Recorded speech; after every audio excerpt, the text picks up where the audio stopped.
Bonjour à toutes et tous. Bienvenue pour ce petit webinaire.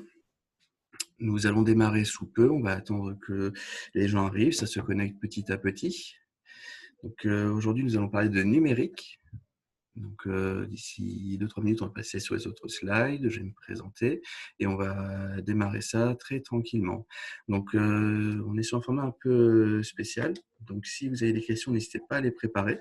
On va essayer de fonctionner beaucoup avec des questions-réponses aujourd'hui. Et on va essayer de répondre le plus possible à vos interrogations sur tout ce qui peut concerner le digital, le mettre en place pour votre boutique et se préparer pour votre cible numérique.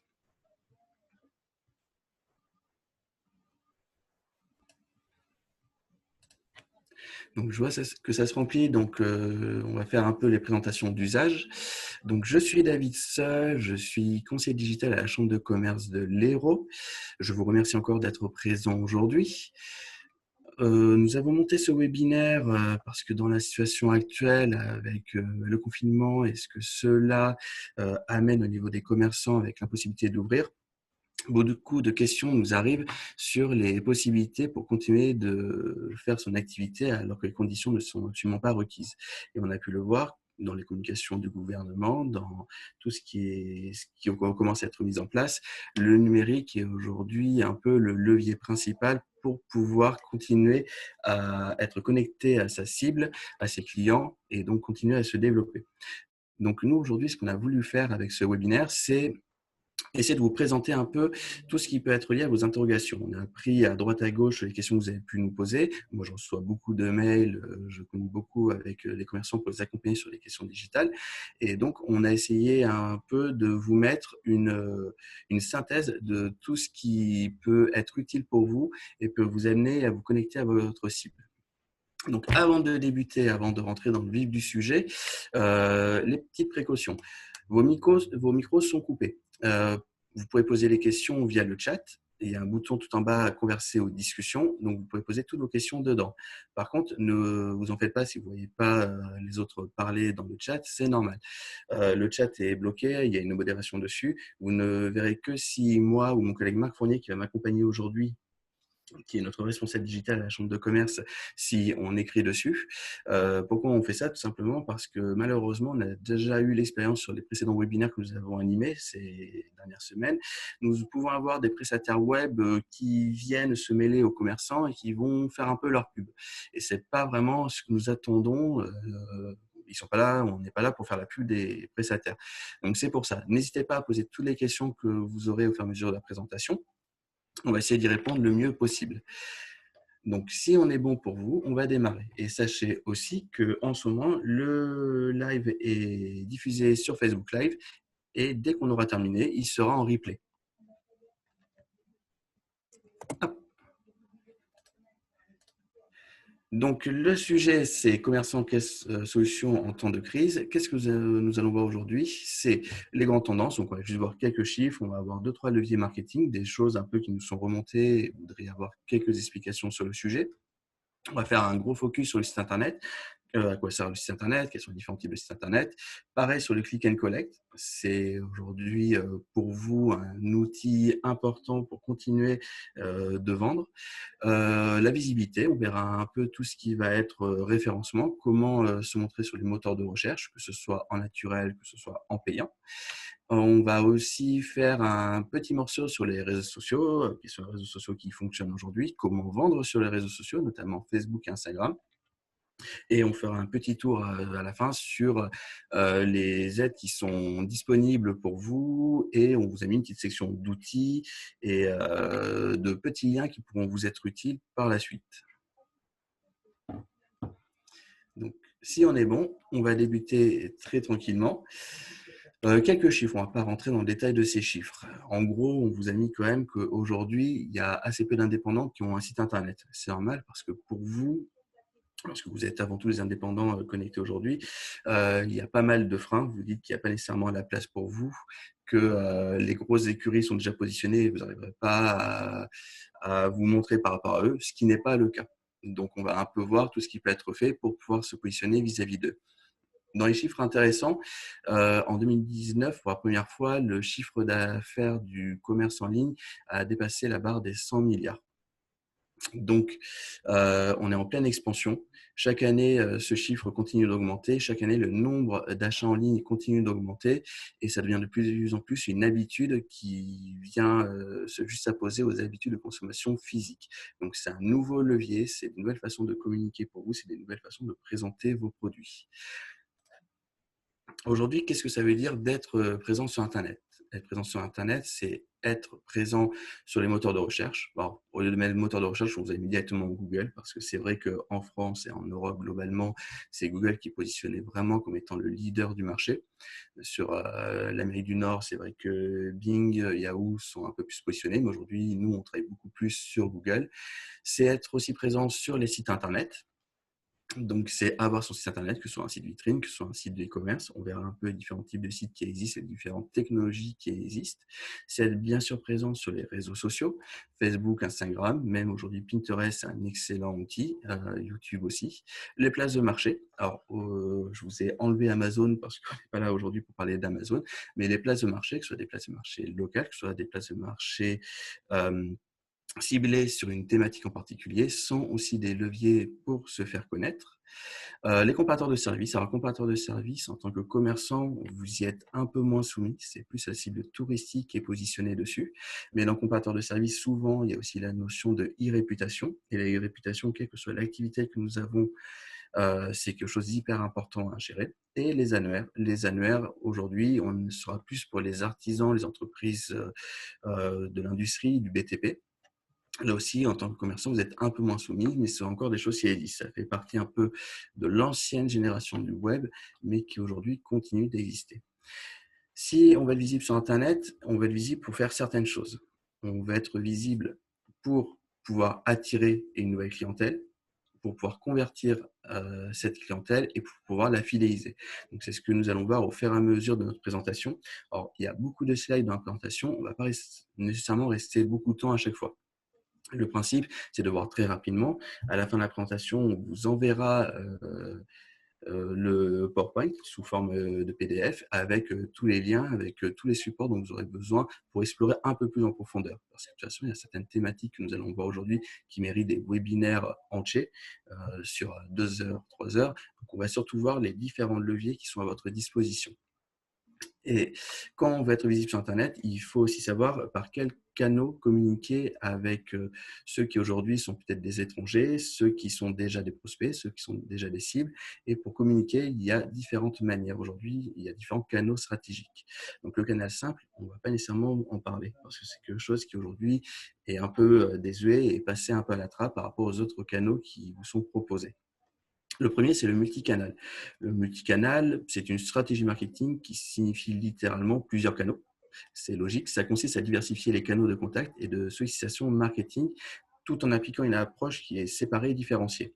En gros, ce que ça veut dire, c'est que ce soit la boutique physique, que ce soit le site internet, que ce soit vos différents réseaux sociaux, et je dis bien les différents réseaux sociaux, vous êtes à chaque fois sur une approche qui est différente pour chacun. Ça ne se regroupe jamais et vous considérez, quand vous êtes dans du multicanal, que chaque média que vous possédez, qu'il soit physique ou digital, correspond à une cible en particulier et vous communiquez d'une certaine manière.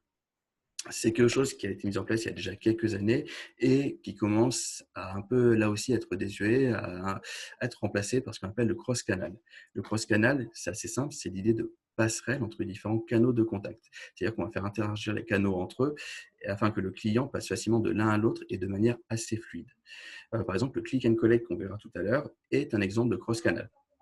On va débuter sur un canal de communication, peut-être sur la page Facebook, avec pour objectif final d'arriver sur la boutique physique. Ça veut dire qu'on va d'un canal à un autre, on va arriver jusqu'au moment où on va pouvoir faire une conversion et amener celui qui était peut-être un étranger, celui qui était peut-être simplement un prospect, à devenir un client.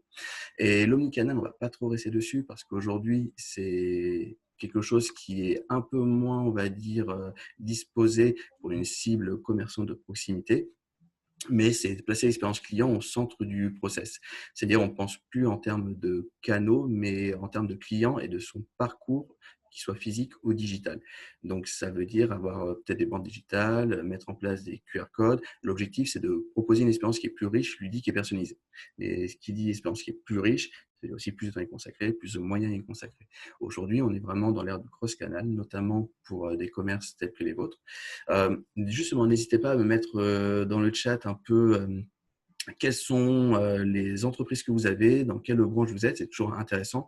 Comme ça, peut-être que je ferai certains exemples en fonction de ce que vous me mettrez. Et aujourd'hui, qui dit communiquer, dit aussi le faire de bonne manière. Ça veut dire, on va éviter, je sais qu'on est dans une période un peu spéciale, qu'on se dit, il faut se lancer à tout prix sur Internet, il faut se montrer, mais il ne faut pas le faire n'importe comment. Il ne faut pas mélanger vitesse et précipitation. Et c'est pour ça que même si là, vous dites c'est le moment ou jamais de montrer, c'est le moment ou jamais peut-être de monter mon site internet, si je ne communiquais pas vraiment sur les réseaux sociaux, c'est le moment de m'y mettre à fond, oui, mais il faut le faire vraiment de la bonne manière pour éviter de partir dans tous les sens et de ne pas avoir les résultats escomptés. Donc, je vois que nous avons par exemple une parfumerie qui est avec nous aujourd'hui et qui dit que qui me dit qu'un twin est compliqué pour sentir. En effet. Alors, même s'il y a certaines activités qui, on pourrait croire, ne sont pas nécessairement faites pour le digital, parce qu'il y a certaines spécificités, on trouve toujours un moyen de se montrer et d'utiliser les canaux qui peuvent nous être utiles. Bonjour aussi à Muriel, qui a une boutique de produits cosmétiques bio. Très sympa. Donc, élaborer une stratégie. Alors, ce sont des éléments qu'on va revoir au fur et à mesure de la présentation sous différents aspects, mais c'est vraiment pour vous le mettre dans l'esprit qu'il faut vraiment se lancer de manière très cohérente. Parce que si vous y allez vraiment, veux-tu, voilà, je trouve la première solution, j'essaye de créer quelque chose, les résultats ne seront pas bons. Ça veut dire quoi? Ça veut dire définir vos objectifs. Ça veut dire que vous devez savoir pourquoi vous lancez sur Internet, qu'est-ce que vous voulez faire et quels sont les résultats que vous attendez. Pour faire ça, vous allez identifier vos cibles.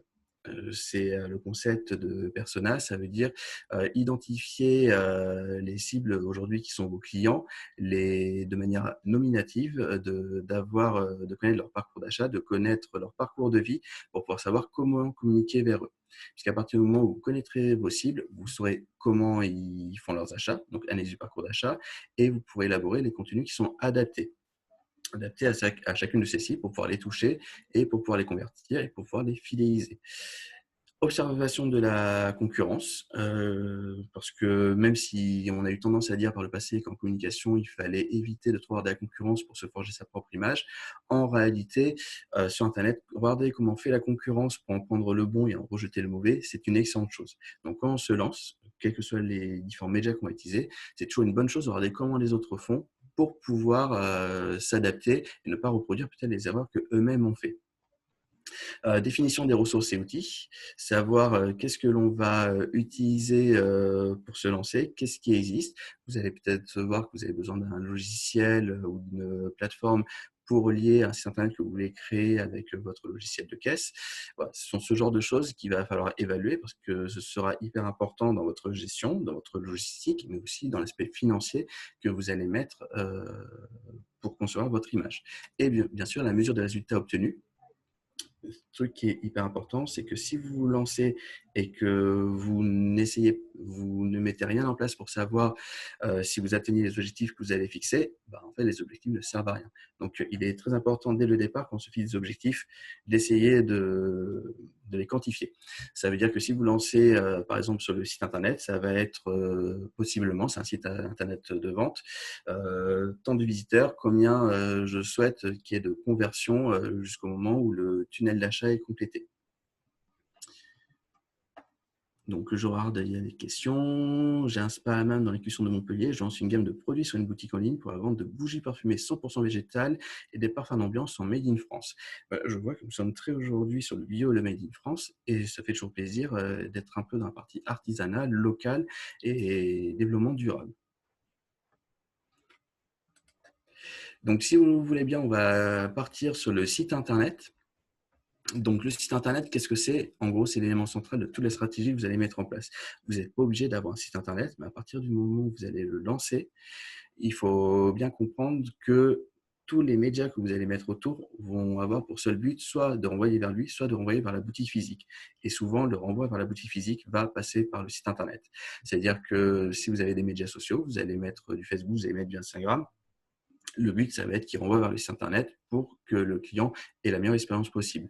Vous allez peut-être faire tout ce qui est du target marketing, de l'emailing, faire des campagnes de SMS, ce genre de choses. C'est pareil. L'emailing doit envoyer vers votre site internet. Vous faites de l'emailing, vous n'avez pas de site internet, bah, c'est compliqué pour envoyer les personnes que vous essayez d'avoir, de fidéliser vers les bonnes ressources. Que ce soit en physique, que ce soit en digital, le site internet, c'est vraiment le centre de l'ensemble de votre communication. Et pour ça, vous avez différents types de sites internet aujourd'hui. En gros, vous avez trois grands types de sites. Les sites vitrines, les sites de e-commerce. Donc, site vitrine, c'est pour se faire connaître, c'est pour mettre son image en avant, mettre ses valeurs en avant. Et l'e-commerce, bah, bien sûr, c'est pour faire les ventes. Ça veut dire qu'on va récupérer les éléments du site vitrine, mais en plus, les internautes vont avoir la possibilité d'effectuer l'acte d'achat. Et ensuite, les plateformes. Les plateformes, ben, ça va être les plateformes collaboratives, les marketplaces locales, mais aussi tout ce qui va être Uber, Airbnb. Donc aujourd'hui, les marketplaces, on en parlera un peu sur la seconde partie, puisqu'on verra qu'il y a des initiatives qui ont été lancées. Des fois des initiatives territoriales, des initiatives qui sont régionales, et aussi des initiatives tout simplement sur le secteur d'activité. Alors des fois, je vais faire des pauses parce que je lis aussi le chat, hein. Ne vous en faites pas, c'est pas que je bug, hein. C'est juste que je lis pour voir s'il y a matière de répondre. Mais mon collègue Marc, des fois, essaye aussi d'amener directement les réponses par écrit.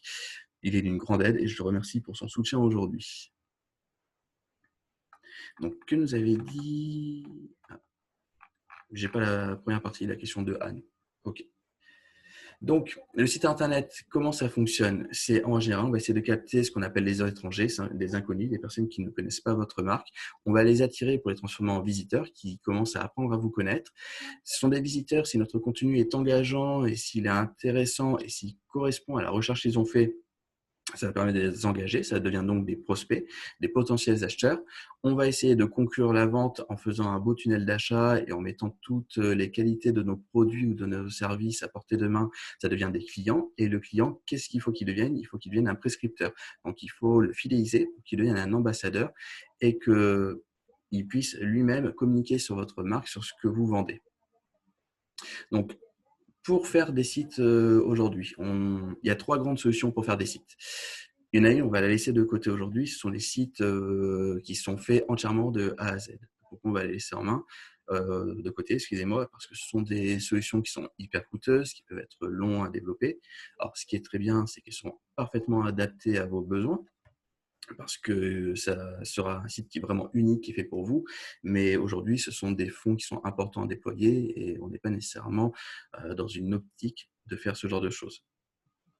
Donc, les deux autres types de sites, c'est quoi? Ce sont les plateformes qui sont clés en main. Ce sont des solutions où tout est pris en charge par la plateforme sans besoin d'avoir de connaissances techniques. C'est un peu ce qu'on peut appeler la solution de facilité.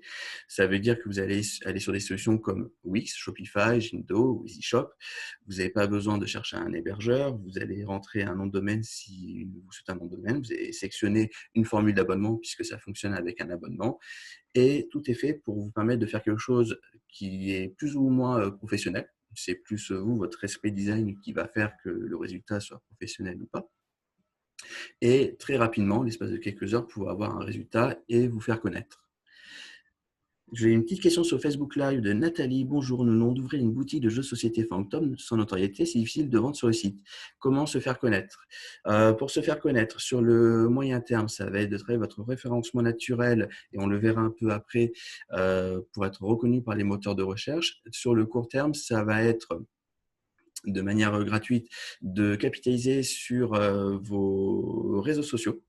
Donc, il faut se lancer sur Facebook, il faut aller sur Instagram, il faut observer la concurrence, par exemple, sur Instagram pour choper, pour trouver les bons hashtags et donc les utiliser pour essayer de faire de l'acquisition.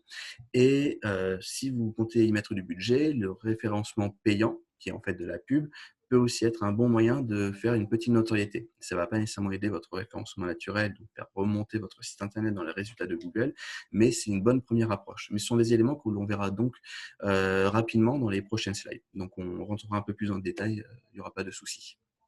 Et donc, pour revenir sur les plateformes clés en main, donc Wix, Shopify, dans les avantages, enfin, dans l'avantage que moi j'ai cité, c'est la grande facilité d'utilisation, comme j'ai dit, vous pouvez tout faire tout seul, vous n'avez pas besoin de prestataire. Question de Nogitari, préciser le SEO. Le SEO, on y arrive ensuite, vous en faites pas. Les inconvénients, vous n'êtes pas propriétaire de votre site et vous n'êtes pas propriétaire de vos données. Qu'est-ce que ça veut dire? Ça veut dire que le jour où vous partez de ce genre de site internet, tout aussi beau qu'il soit et tout, pour récupérer vos informations, ce sera très compliqué.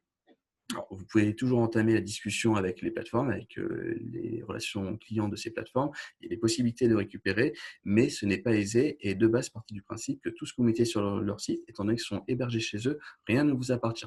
Donc, vous pouvez très bien un jour vous dire, je vais partir sur une autre solution, partir sur quelque chose de plus gros, qui me permet d'avoir plus de fonctionnalités et avoir un mal fou à récupérer déjà tout le contenu que vous avez mis en ligne.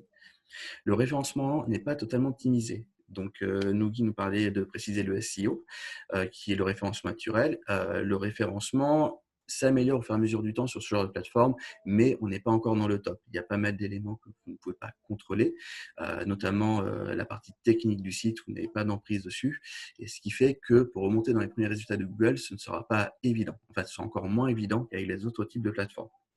Les fonctionnalités sont limitées. Il y a peut-être des moments où vous direz j'ai envie d'un truc en particulier que si ça n'existe pas au sein de la plateforme, vous ne pourrez pas le déployer. Et des fois, il y a des fonctionnalités qui existent, mais il faudra payer plus pour pouvoir l'activer et pouvoir en bénéficier. Et dernier petit truc, vous avez aussi des pourcentages sur les ventes suivant les plateformes que vous utilisez. Comme tout est hébergé chez eux, c'est très bien parce que du coup, il y a une certaine facilité pour tout mettre en place, même les parties paiement, les solutions de livraison, ce genre de choses. Mais par contre, ils vous prennent aussi une commission. Donc, ce n'est pas non plus quelque chose à négliger. Les tarifs à abonnement peuvent paraître sympas dans un premier temps parce qu'on ne sort pas une grosse somme d'argent d'un seul coup. On sort 15 à 80 euros par mois suivant le type de solution que vous allez choisir, suivant les fonctionnalités que vous allez mettre en place. Mais au final, il faut voir vraiment tout ce qui va ressortir, toutes les fonctionnalités, toutes les possibilités que vous aurez derrière. Et des fois, quand on parle de ça, en fait, ce n'est pas des solutions qui sont si bien que ça, qu'on voit les limitations qu'il y a derrière.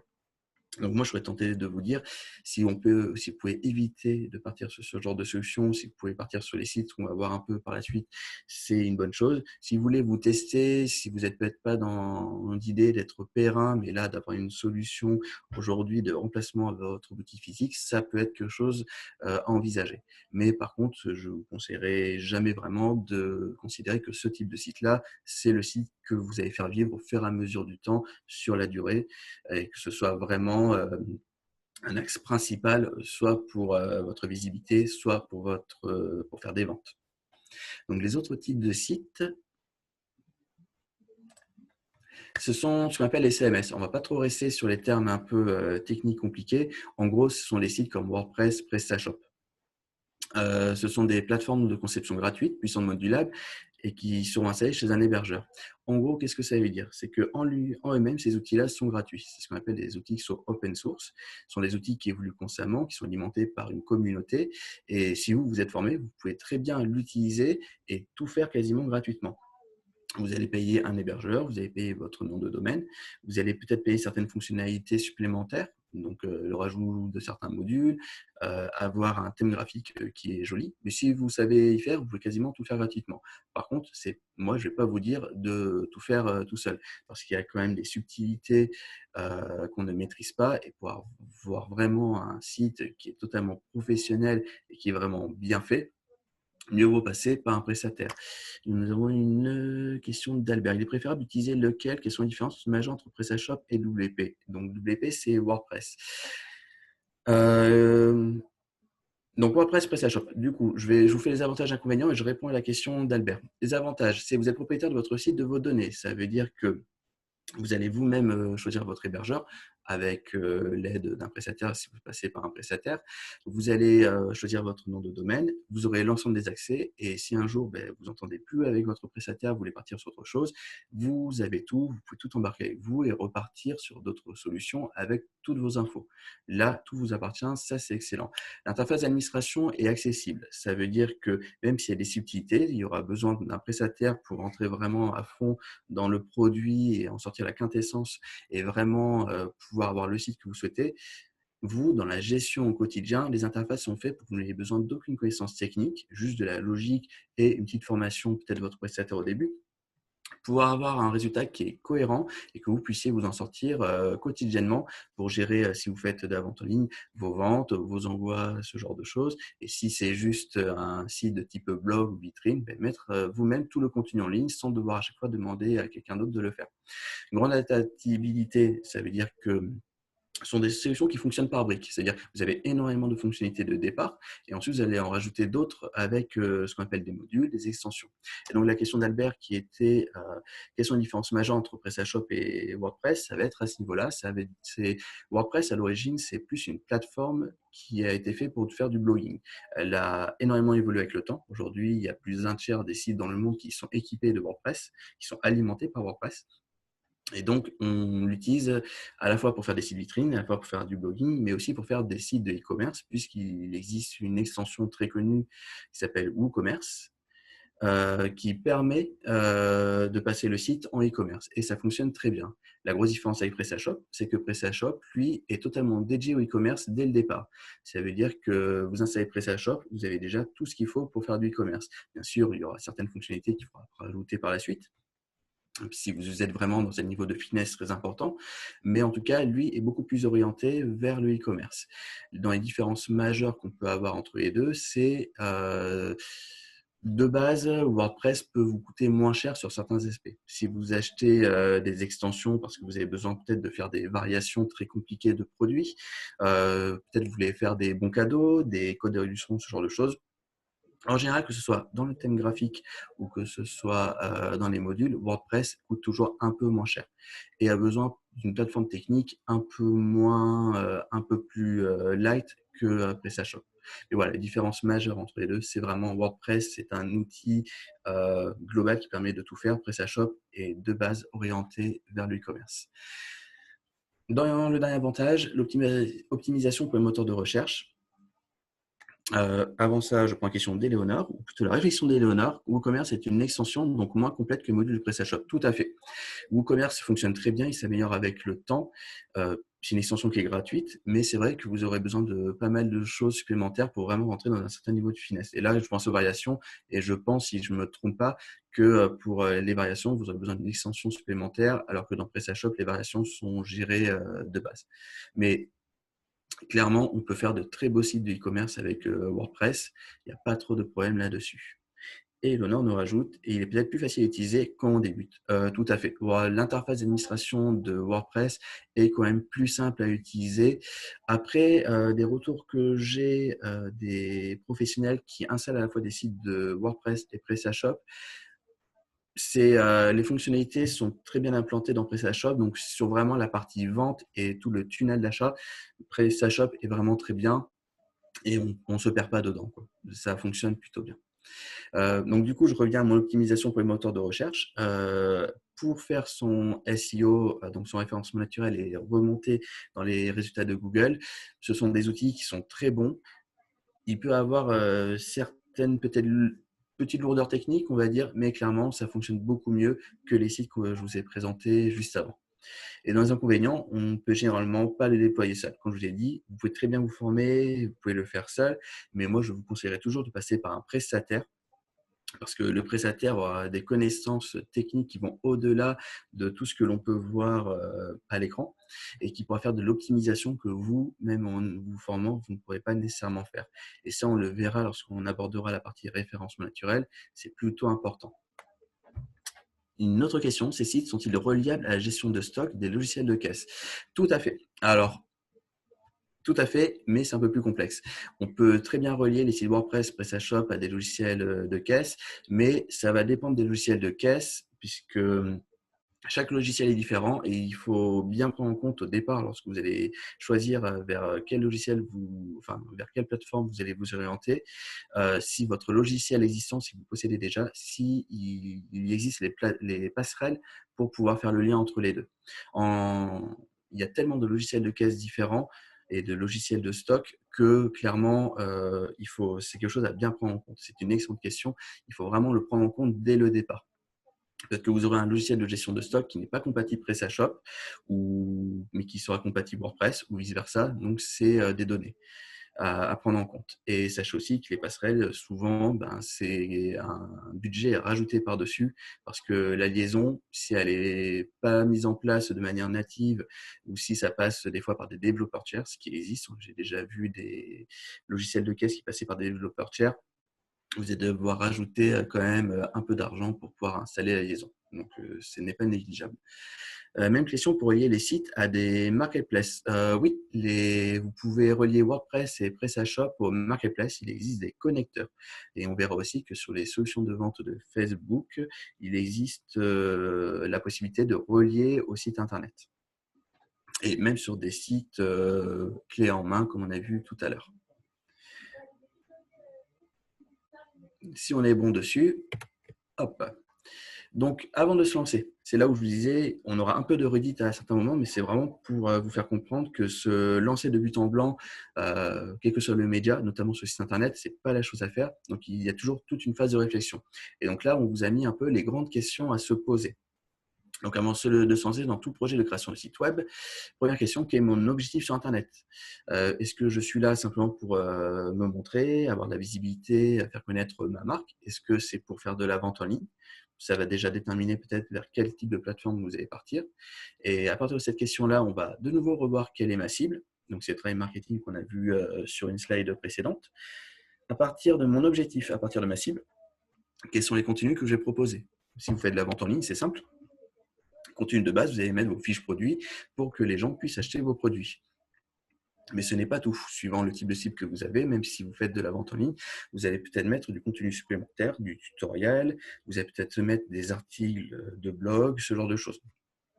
Donc, la cible et l'objectif va déterminer aussi le contenu qui va être aussi bien pour vos internautes que pour les moteurs de recherche. Puisqu'on le verra encore une fois sur la partie référencement naturel, le contenu est super important. Et ce n'est pas parce qu'on va mettre des fiches produits en ligne qu'on va simplement mettre 3 photos, un titre et une description de ligne. Ça, c'est pas du bon contenu. Et on verra un peu ce qu'il faut faire. Donc, quels sont les mots-clés qui vont identifier moi et mon offre? Donc, je finis ça et je réponds à la question d'Albert. Donc, les mots-clés qui vont vous identifier, moi et mon offre, c'est notamment pour les moteurs de recherche, comment ma cible me considère, comment elle me perçoit et donc qu'est-ce qu'elle va utiliser pour me trouver. Que ce soit moi, si par exemple je ne fais pas de la vente en ligne, je capitalise sur mon activité, quels sont les mots-clés qu'il va utiliser, mais aussi pour les produits que vous allez vendre si vous faites de la vente en ligne. Moi, peut-être que j'utilise certains mots pour décrire des produits ou pour me décrire ou pour décrire mon activité, mais ce n'est pas nécessairement les mots que vont utiliser les gens qui recherchent mes produits ou qui recherchent ce que je fais. Donc, c'est là où c'est important d'avoir un regard extérieur pour savoir sur quels mots-clés je vais travailler et lesquels je vais mettre en avant pour travailler mon référencement. Donc, Albert me disait, excusez-moi, j'ai entendu parler de Magento, qu'est-ce que c'est? Est-ce que c'est la même chose? Donc, alors, je ne sais pas si je peux revenir en arrière. Oui. Magento, c'est comme WordPress et c'est comme PrestaShop. Alors, des fois, vous verrez, j'ai le regard qui part plutôt sur la droite, plutôt sur la gauche. C'est parce que j'ai des écrans de partout pour pouvoir tout suivre. Je vous aime, hein, je suis avec vous, mais des fois, je regarde un peu sur les côtés. Magento, c'est une solution comme WordPress et comme PrestaShop. Le truc, c'est que Magento, la communauté est beaucoup plus faible, notamment en France et je dirais même en Europe. C'est une solution qui est beaucoup plus utilisée aux États-Unis, qui fonctionne bien, mais qui est déjà sur un niveau technique qui est largement supérieur. Je veux dire, les interfaces d'administration, c'est pas la même. On peut se perdre très facilement. Comme dit Eleanor, c'est une usine à gaz. Tout à fait. Donc, moi, je ne vous conseille pas nécessairement parce que déjà, vous allez trouver beaucoup moins de prestataires web qui sont aujourd'hui compétents sur Magento. Qui dit moins de compétences, c'est-à-dire que le jour où vous voulez partir chez quelqu'un d'autre, même si vous voulez conserver Magento, vous n'allez peut-être pas nécessairement trouver facilement quelqu'un pour reprendre votre site. Donc, voilà. WordPress et PrestaShop sont beaucoup plus implantés et sont aussi beaucoup plus faciles d'utilisation. J'espère avoir répondu à la question. Excusez-moi, j'ai une coupure quand vous parliez de la passerelle pour lier le site au logiciel de caisse. Est-ce payant sur WordPress et PrestaShop? En règle générale, c'est payant. Les passerelles pour relier le logiciel de caisse et le logiciel de stock, là, franchement, ce sera à chaque fois, c'est du cas par cas. Il faut voir du côté de votre logiciel, il faut prendre contact avec eux et voir ce qu'ils vous proposent. Mais en général, c'est payant. Moi, souvent, c'est ce que j'ai pu observer parce que souvent, en fait, ils passent par des prestataires web, des codeurs web extérieurs qui vont eux-mêmes créer les connecteurs et donc vous allez être obligé de passer par ce prestataire extérieur, souvent unique ou des fois il y en a 2 différents pour pouvoir faire la connexion. J'espère aussi avoir répondu à la question. Du coup, je disais travailler les mots-clés, travailler aussi le design de votre site. Le design, ça évolue en permanence. Nos sites internet, il y a encore 3 ans en arrière, ne ressemblaient pas à nos sites internet d'aujourd'hui. Donc, c'est aussi là où c'est important de regarder la concurrence. Comme ça, vous voyez, vous allez voir ses bonnes pratiques, mais aussi si le site internet, si leurs sites internet sont dans l'air du temps ou pas. Donc aujourd'hui, on est beaucoup sur le visuel, on met l'image en avant, même la vidéo.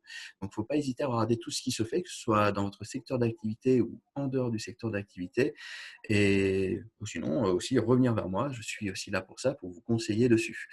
Mais voilà, le design, c'est aussi une grande partie de ce qui va faire que lorsque l'internaute arrive chez vous, bah, il reste ou il part. Il y aura bien sûr le contenu, il y aura la qualité de votre offre, mais si vous mettez des couleurs qui lui agressent la rétine, si votre offre dans le design n'est pas suffisamment mise en avant, vous allez avoir ce qu'on appelle un taux de rebond, c'est-à-dire que la personne va rentrer pour sortir immédiatement sans aller voir d'autres pages qui sera super élevé. Donc voilà, c'est aussi quelque chose à bien travailler. Quel est le nom de domaine à choisir? Alors pourquoi je vous ai mis cette question-là? Parce que beaucoup de commerçants ou de professionnels tout court qui se lancent sur Internet se disent est-ce que je vais mettre ma raison sociale, comme nom de domaine, donc c'est l'URL qui apparaît tout en haut, nom de domaine.com.fr par exemple, ou est-ce que j'utilise plutôt des mots-clés? Là, il n'y a pas vraiment, d'un point de vue référencement naturel, les deux se valent. Il y a très peu de valeur pour Google sur le fait de mettre des mots-clés, de mettre votre raison sociale en tant que nom de domaine. Donc là, moi, je suis tenté de dire, si vous avez une raison sociale, mettez plutôt votre raison sociale. Vous pouvez toujours mettre une notion d'activité derrière. Mais en tout cas, n'allez pas vous prendre la tête à vous dire, bon, j'ai un magasin de produits bio à Latte, donc j'ai appelé mon site internet produits-alimentaires-biologiques ou bio-latte.fr. À mon avis, c'est pas hyper engageant, il faut quelque chose qui soit court, il faut quelque chose qui vous représente, mais voilà. Mais c'est une vraie question en fait. Il y a beaucoup de personnes, beaucoup de professionnels qui se posent cette question. C'est pour ça qu'on l'a mis. Où héberger mon site internet? Ou héberger le site internet, là, c'est simplement ne partez pas nécessairement sur des solutions low cost. Vous travaillerez avec votre prestataire pour être sûr d'être sur un hébergement qui doit être dimensionné à votre activité. Quand on fait un site vitrine et un site e-commerce, ben, ce ne sera pas nécessairement les mêmes hébergements, les mêmes tailles que l'on va prendre. Donc, c'est quelque chose qui se travaille et vous pouvez partir de toute façon toujours sur quelque chose de petit et passer facilement sur du plus gros derrière. Mais essayez toujours de prendre quelque chose qui soit dimensionné dès le départ parce que déjà, ça a des valeurs de référencement naturel. Si vous partez sur des hébergements qui sont vraiment hyper low cost, ben, vos sites, vos pages vont se charger moins vite, donc Google ne va pas apprécier. Vous avez plus de chances d'avoir des indisponibilités, ce genre de choses. Donc, c'est quelque chose à travailler. J'ai Virginie qui me dit un nom de domaine facile à retenir est aussi plus pratique pour les clients. Tout à fait, parce que vous allez pouvoir faire de la communication dessus. Peut-être sur vos cartes de visite, si vous faites de la communication physique, vous allez pouvoir le mettre.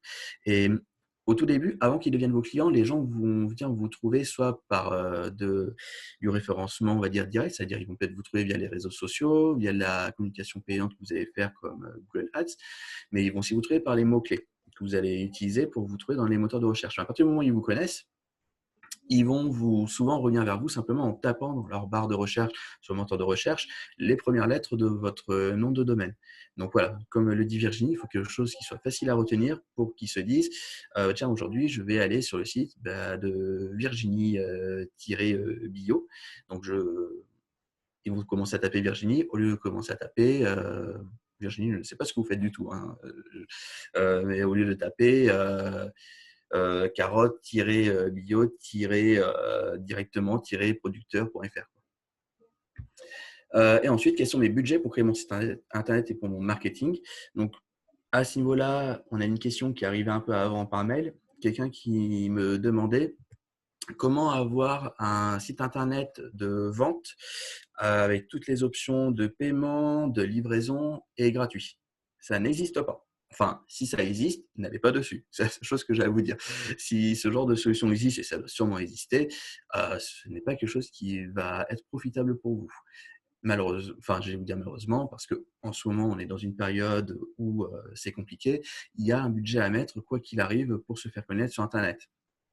Vous allez faire appel à un prestataire, vous allez devoir déployer des outils marketing peut-être, ce n'est pas une obligation, on verra un peu ce qui est gratuit, ce qui est payant, mais en tout cas, il y a quand même des budgets à déterminer pour pouvoir avoir une présence qui soit cohérente. Et c'est en fonction de ces budgets, vous allez aussi choisir les solutions que vous allez pouvoir déployer. Et donc pour ça, une fois que vous avez répondu à l'ensemble de ces questions que nous avons listées, ben, vous n'allez pas vous lancer directement à la recherche de vos prestataires parce que vous allez rechercher sur Internet, vous allez leur téléphoner, vous allez leur dire je veux un site Internet qui me permet de vendre. Ouais, ok. Là, vous êtes sûr que les propositions qui vont vous être faites partent dans tous les sens et qu'à la fin, vous retrouvez quelque chose qui ne correspond pas nécessairement à ce que vous voulez. Donc, c'est pour ça qu'il faut remplir un cahier des charges et qu'il faut à chaque fois soumettre un cahier des charges aux prestataires que vous allez contacter. Donc ça, ne vous en faites pas. Quand vous recevrez la présentation, dans les liens que vous avez à la toute fin, vous avez le modèle de cahier des charges en marque blanche que la Chambre de commerce a fait et qui vous permettra de poser sur la table l'ensemble de vos demandes, l'ensemble de vos besoins et ainsi, lorsque vous irez vers vos prestataires, quand vous communiquerez avec eux, de pouvoir leur dire voilà ce que je veux au niveau de mon site internet, faites-moi la proposition en fonction. Mieux vaut être dans un cadre, que tout soit cohérent, comme ça vous êtes sûr que l'on réponde à vos demandes. Donc, si c'est bon pour vous, qu'il n'y a pas nécessairement de questions sur cette partie-là, on va simplement résumer ce qui fait qu'un site internet est efficace. Ah, Karl me pose la question, comment trouver un prestataire? C'est une excellente question parce qu'aujourd'hui, c'est pas compliqué de trouver un prestataire parce que les prestataires, il y en a beaucoup et c'est ça le problème.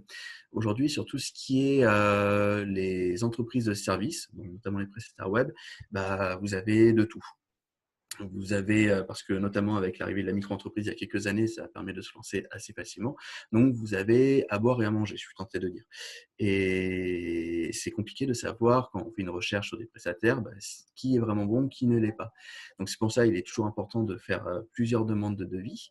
Et si vous avez besoin de trouver un prestataire, vous aurez aussi à la fin de notre présentation un lien vers notre annuaire des prestataires web du département de l'Hérault qui s'appelle PrestaWeb CCI. PrestaWeb CCI, qu'est-ce que c'est? En gros, c'est avec d'autres collègues, quand il y a un prestataire qui souhaite se référencer sur notre annuaire, on le rencontre, on passe 1h30, 2 heures avec lui. On essaie de voir comment il fonctionne, quelles sont ses compétences véritables, quel est son code déontologique aussi. C'est quelque chose qui est très important pour nous quand même, que ce soit quelqu'un qui ait le bon état d'esprit dans sa manière de fonctionner et d'envisager ce service. Et si tout colle bien, on l'inclut dans notre annuaire des services. Comme ça, quand vous avez des besoins, vous pouvez aller piocher parmi ces prestataires et faire des demandes de devis auprès de ces prestataires, en sachant que PrestaWeb CCI, en plus, est, comment ça s'appelle, et organisé suivant différentes thématiques, suivant différents types de projets. Donc, si vous avez besoin d'une création de site web, vous verrez ceux qui sont spécialisés dedans. Si vous avez besoin de lancer des campagnes de publicité en ligne, pareil, vous avez besoin de graphisme, voilà. Donc, en général, ceux qui sont dans cette annuaire-là sont des prestataires qu'on considère comme plutôt viables. Donc, vous pouvez aller vers eux. Et donc, au final, un site internet efficace, qu'est-ce que c'est? C'est un site internet qui va vous permettre de générer du trafic qui est qualifié, qui va disposer d'une interface qui est ergonomique et qui est agréable à l'œil, et donc qui va mettre en avant de manière efficace l'ensemble de vos produits, qui représente bien l'univers de l'entreprise. Si possible, si vous avez d'autres types de communication, que ce soit la communication en boutique, que ce soit la communication physique, sous forme de flyers, affiches, ce genre de choses, on va essayer d'être sur les mêmes univers pour qu'on puisse vraiment faire le lien entre vos différentes plateformes. Il fournit de l'information qui est pertinente et régulièrement mise à jour. Ça, c'est une donnée qui est aussi importante pour vos possibles clients que pour Google. Il est souple et évolutif, c'est-à-dire que si vous avez besoin d'évoluer sur votre site, il ne faut pas que ce soit une usine à gaz et que 3 mois plus tard, vous n'ayez toujours pas eu les évolutions que vous souhaitez. C'est pour ça qu'on a mis en avant tout à l'heure les CMS qui sont d'excellentes solutions pour ça. Il faut que vous puissiez proposer un ou des services de valeur ajoutée dessus. Il faut pouvoir vous démarquer, mettre en avant vos valeurs. Vous êtes avant tout une image de marque, donc il faut pouvoir mettre cette image de marque en avant sur votre site internet, qu'on puisse sentir qu'est-ce qui fait la différence entre vous et un concurrent. Et aussi, il permet de contacter l'entreprise facilement. C'est-à-dire que tous vos moyens de communication doivent être facilement accessibles. Votre numéro de téléphone doit être, dès le début du site, mis en place. Le formulaire de contact doit pouvoir être contactable très rapidement via un bouton ou quelque chose. En tout cas, il faut que la relation entre vous et soit l'internaute, soit le prospect, soit le client, soit facile. C'est pour ça aussi qu'aujourd'hui, sur les sites internet, on met de plus en plus les boutons de Messenger pour pouvoir faire de la communication en direct, comme si on était sur les réseaux sociaux. Donc là, on va finir sur la partie site internet. Je ne sais pas s'il y a encore des questions sur le sujet ou si on passe un peu sur un focus click and collect directement. Je me permets de boire pour préserver ma gorge et aller jusqu'au bout. Donc, si on est bon, on passe sur la suite. Donc, le click and collect, c'est vraiment ce qui est aujourd'hui dans l'air du temps parce que la situation actuelle, avec vos devantures qui sont fermées, c'est le moyen de continuer d'avoir le lien avec les consommateurs. Donc, déjà, des définitions, le Web to Store. Alors, ou repos, j'ai vu, c'est de plus en plus utilisé en termes de termes marketing. Mais franchement, moi, je pars sur Web to Store. C'est le comportement consommateur qui a émergé il y a quelques années, donc avec l'événement d'achat sur Internet. Et c'est en gros, on fait les recherches sur le digital pour aboutir à l'expérience d'achat directement en magasin. Sur la première slide, je n'ai pas commandé le chiffre, mais on avait 90% de recherche sur Internet avant d'effectuer l'achat en physique. Et c'est le concept du Web to Store en fait. On va rechercher des informations, on va comparer les produits, on va regarder les prix sur différentes boutiques. Et à partir de là, on va concrétiser l'acte d'achat directement en magasin. Donc, Anne nous demande, donc les réseaux peuvent suffire. Les réseaux peuvent suffire. Vous n'êtes pas obligé d'avoir un site internet. Vous pouvez faire quasiment tout le processus de vente directement sur les réseaux sociaux si vous les avez mis en place, ce qu'on verra après sur la partie réseaux sociaux. Le site internet, c'est toujours un plus non négligeable, quoi qu'il arrive. Ce n'est pas une obligation, mais c'est quand même important. Et en effet, Anne, il faut y être actif. Oui, c'est comme tout. Que ce soit le site internet ou que ce soit les réseaux sociaux, si les internautes se rendent compte que ça ne vit pas, si votre dernière publication sur les réseaux sociaux date d'il y a quelques semaines ou quelques mois, vous êtes sûr que même si vous avez mis des produits en ligne, derrière, ça ne va pas se concrétiser. Donc, c'est un investissement de temps. C'est quelque chose qui n'est pas négligeable. C'est un terme que j'ai utilisé souvent, n'est pas négligeable. Mais oui, à partir du moment où on se lance sur quelque chose, il faut s'y investir en tant que professionnel. Et donc, le click and collect, qu'est-ce que c'est? Enfin, je pense que vous connaissez tous au final le terme, hein, mais c'est le principe de faire un retrait en magasin à partir d'un achat qui aura été fait en ligne. Alors, on distingue le click and collect et le click and reserve. La différence entre les deux, c'est que le click and collect, c'est souvent l'acte d'achat qui est finalisé en digital et on fait simplement la récupération en magasin, même si on peut aussi faire la partie paiement directement en magasin, mais souvent ce sera ça le click and reserve. Ça veut dire que l'on réserve en ligne, mais on ne bloque pas l'achat et l'achat est finalisé en se rendant en magasin. Aujourd'hui, les deux termes se fondent parce que click and collect, c'est aussi du click and reserve au final. Il y a certaines plateformes sur lesquelles je commande à l'heure actuelle pour certains de mes achats. J'utilise ma carte bancaire quand j'arrive en magasin. Click and collect, click and reserve, c'est à peu près la même chose, même si pendant longtemps, on a fait une grosse distinction sur les deux choses. À quoi sert le click and collect? Quels sont les avantages du click and collect? C'est conserver une relation de proximité. Même si les consommateurs ne peuvent pas rentrer dans vos magasins, ça vous permet quand même de conserver cette relation avec eux en les faisant aller de leur écran d'ordinateur ou de leur écran de smartphone jusqu'à chez vous. Ça permet de développer le e-commerce si le click and collect est sur un site internet. Donc, ça vous permet de développer vos solutions numériques en ligne, puisque aujourd'hui, le consommateur va aller chercher en priorité, même pour finaliser le tunnel d'achat. Ça permet de faire connaître aussi la boutique physique et ça permet de se positionner face à la concurrence, puisque c'est quelque chose qui s'implante de plus en plus dans le paysage, mais qui n'est pas encore une habitude prioritaire d'achat. Donc aujourd'hui, tout le monde dans vos branches d'activité, excusez-moi, n'est pas encore lancé sur du site internet, n'est pas encore lancé sur du click and collect ou sur de la livraison, excusez-moi. Et donc, il y a encore des possibilités de se positionner et il y a des possibilités de se mettre en avant par rapport à la concurrence qui pourrait être en retard vis-à-vis de vous. Donc maintenant, ce qu'on va voir sont les solutions pour mettre le click and collect en place. Alors, en sachant ce qu'on voit aujourd'hui, il y a eu aussi un atelier Google qui était très bien fait la semaine dernière. Alors, excusez-moi. Alors, en général, quand je dis le mot Google, mon téléphone croit que je lui parle. Il charge les amis. Donc, on vous mettra aussi le lien du webinaire en fin. Comme ça, si vous voulez rentrer un peu plus en détail sur la partie click and collect, c'est un webinaire qui durait 1h30, je crois, 1h30, 2h. Donc, vous pouvez rentrer un peu plus dans le détail. Et en plus, on vous a mis la version enregistrée sans problème technique, contrairement à celle de vendredi dernier où les pauvres, la technique n'a pas voulu les aider. Donc, première solution pour mettre le click and collect en place, on va dire c'est la solution un peu artisanale de base, c'est mettre en avant cette adresse de contact, ces réseaux sociaux. Ça veut dire sur les réseaux sociaux que les gens vont pouvoir vous communiquer avec vous via le Messenger si c'est sur Facebook, vont pouvoir vous envoyer des MP sur Instagram, ça peut même être Twitter où ils vont vous taguer pour communiquer avec vous. Et de toute façon, sur tous les médias que vous utilisez, que ce soit sur le site internet, si vous n'avez pas une partie click and collect, parce que c'est peut-être un site de vitrine, ou si c'est sur les réseaux sociaux, ne pas hésiter à faire des publications où vous mettez en avant les adresses mail sur lesquelles vous voulez qu'on communique avec vous, les numéros de téléphone, les épingler en haut en première publication pour qu'ils restent en permanence. Comme ça, les gens ont en permanence de quoi communiquer avec vous, revenir vers vous pour essayer de concrétiser des possibles achats qu'ils ont en tête. Comment faire? C'est, comme j'ai dit, donner la visibilité à vos produits sur les réseaux sociaux. Donc, vous pouvez mettre en avant les différents produits que vous avez habituellement en boutique physique. À chaque fois que vous mettez les produits en avant, vous allez mettre aussi les informations de communication pour que les internautes puissent savoir s'ils peuvent faire l'acte d'achat avec vous. Vous allez pouvoir utiliser Google My Business. Google My Business, c'est une solution qui est gratuite. Tout à fait, je vais vous répondre, Albert. Google My Business, c'est une solution qui est gratuite. On la verra à la fin du référencement. On rentrera vite fait dans les détails, dans 2-3 petits trucs dessus. Vous allez pouvoir mettre en avant votre adresse mail, votre numéro de téléphone, votre Messenger. Vous allez pouvoir aussi utiliser des moyens de paiement en ligne comme PayPal pour convertir l'achat.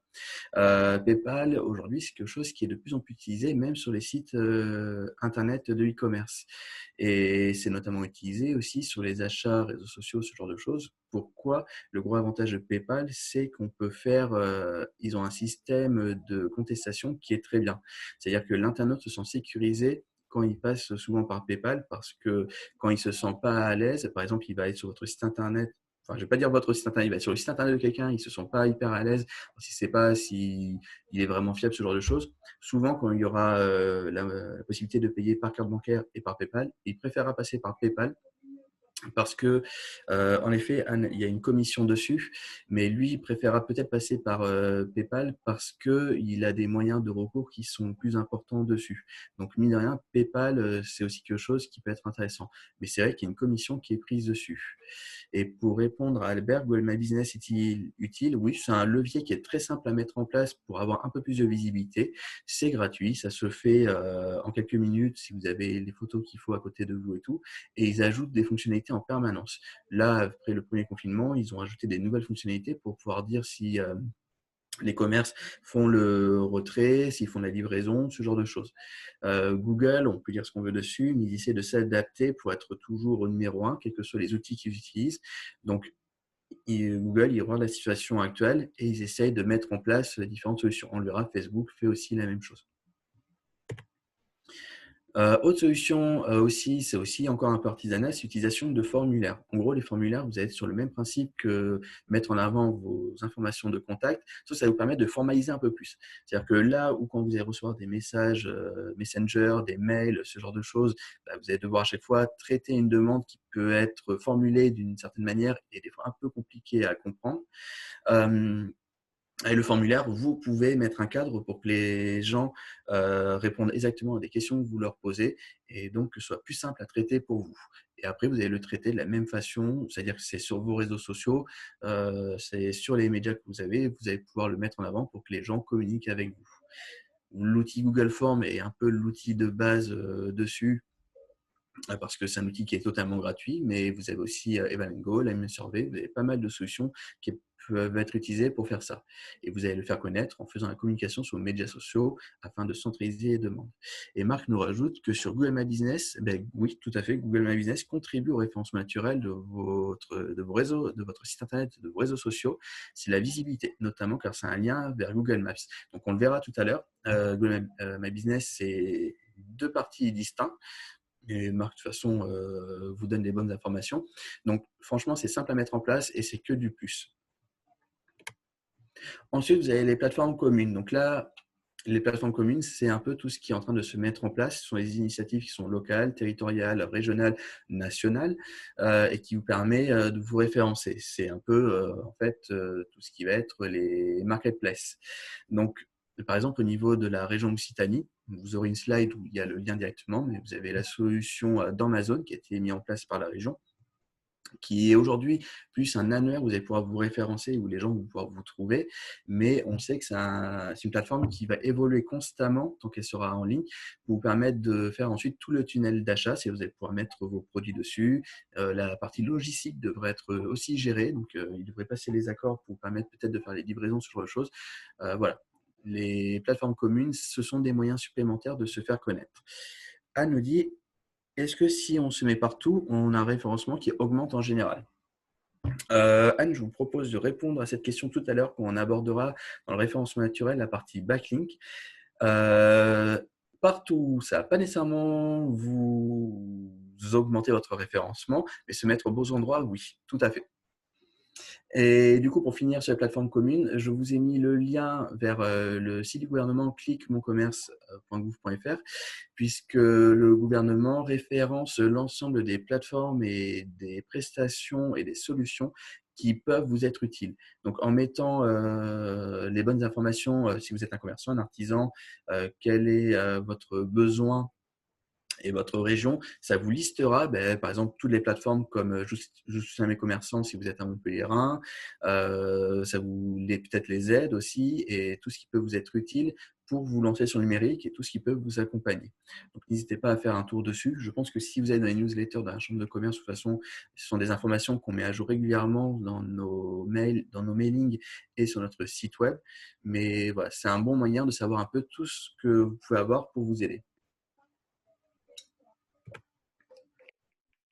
Et la solution la plus évidente pour mettre le click and collect, c'est bien sûr sur le site de e-commerce. Sur le site de e-commerce, tout est automatisé. Vous gérez tout depuis votre panneau d'administration. Donc, c'est, on va dire, la solution la plus simple, la plus ergonomique et aussi la plus pointue, puisque vous allez pouvoir faire, suivant les outils que vous utilisez, des gestions très fines sur les conditions de retrait. Vous allez pouvoir dire aux personnes qui ont sélectionné des produits ce qu'ils souhaitent comme créneau horaire et tout. Enfin, aujourd'hui, c'est la meilleure solution. À partir du moment où on a un site d'e-commerce, c'est vraiment à envisager, c'est vraiment à mettre en place. En sachant, ça peut passer soit par des modules à rajouter à votre site actuel, mais sur du WordPress, par exemple, ça peut être simplement une zone de retrait si vous faites de la livraison qui est, enfin, c'est une zone de livraison que vous allez rajouter si vous faites de la vente en ligne, de la livraison qui est retrait et les gens viendront directement chercher en magasin. En tout cas, voilà, c'est la meilleure façon, surtout que vos stocks sont reliés à votre logiciel de caisse et comme on a vu tout à l'heure, et donc ça vous permet de vraiment gérer le mieux possible ce click and collect. À partir du moment où vous avez mis bien sûr le click and collect en place ou que vous comptez le mettre, il va falloir communiquer dessus. Donc ça, c'est quelque chose que quand je suis dans le centre-ville, notamment de Montpellier, je vois beaucoup sur les commerces qui l'ont mis en place. N'hésitez pas à mettre des affiches sur vos devantures. C'est vrai qu'il n'y a pas beaucoup de passages à l'heure actuelle, malheureusement, mais il y a quand même un peu de passages. Et pour avoir parlé avec certains commerçants, des fois, ça permet de convertir. Il y a des gens qui se déplacent pour le centre-ville parce qu'ils travaillent, ils ne sont pas en télétravail, ils ont des activités.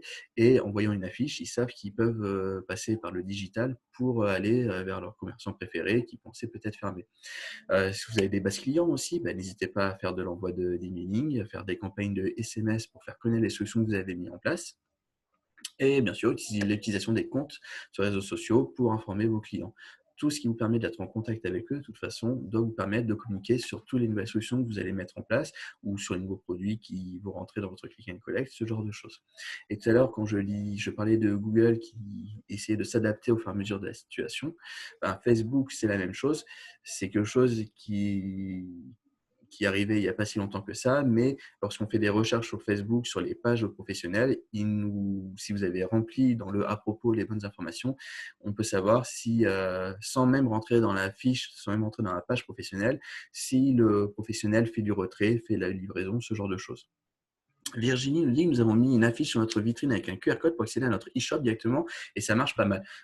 Excellent, Virginie, c'est une excellente manière de faire. Il ne faut pas croire que tout ce qui est aujourd'hui à communication physique passe un peu à l'as. Hein. Franchement, c'est quelque chose qui fonctionne très bien.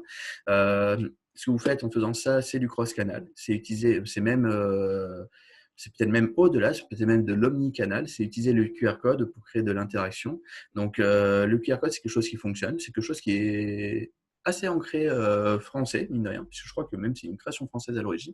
Et donc, tout moyen pour aller faire passer d'un canal de communication à un autre les étrangers, les prospects ou même les internautes, si tout est en ligne, est bon à prendre. Donc, si ça fonctionne pour vous, c'est une excellente chose et c'est des bonnes pratiques à répercuter. Là, on entre un peu plus dans le fonctionnel. Donc, si vous mettez le click and collect, n'oubliez pas d'organiser votre accueil. Prévoyez avant tout de respecter les consignes sanitaires, déterminer les plages horaires sur lesquelles ils vont pouvoir venir. Il ne faut pas non plus que vous vous retrouviez débordé si vous mettez ça en place. Et organiser votre espace pour que ce soit à la fois facile pour vous, pour pouvoir traiter les commandes et pour les personnes qui vont venir en face à face. Et n'oubliez pas, les clients doivent rester à l'extérieur du point de vente, mais ils peuvent rentrer si le terminal de paiement ne peut être déplacé sur votre pas de porte. Donc ça fait partie des textes de loi qui sont passés. Mais en tout cas, au plus possible, ils ne doivent pas rentrer, ils doivent vraiment rester devant votre vitrine. Est-ce que vous avez encore des questions sur la partie Click and Collect, en sachant, comme je dis, vous aurez le lien vers le webinaire qu'il y a eu de la part de Google et qui est très bien. De rien, Anne. Anne qui me dit merci pour la dernière phrase, mais oui, c'est bon de le rappeler parce que des fois les règles sont dures à appréhender parce que l'information n'arrive pas facilement, mais voilà, il faut bien respecter ça pour éviter les problèmes.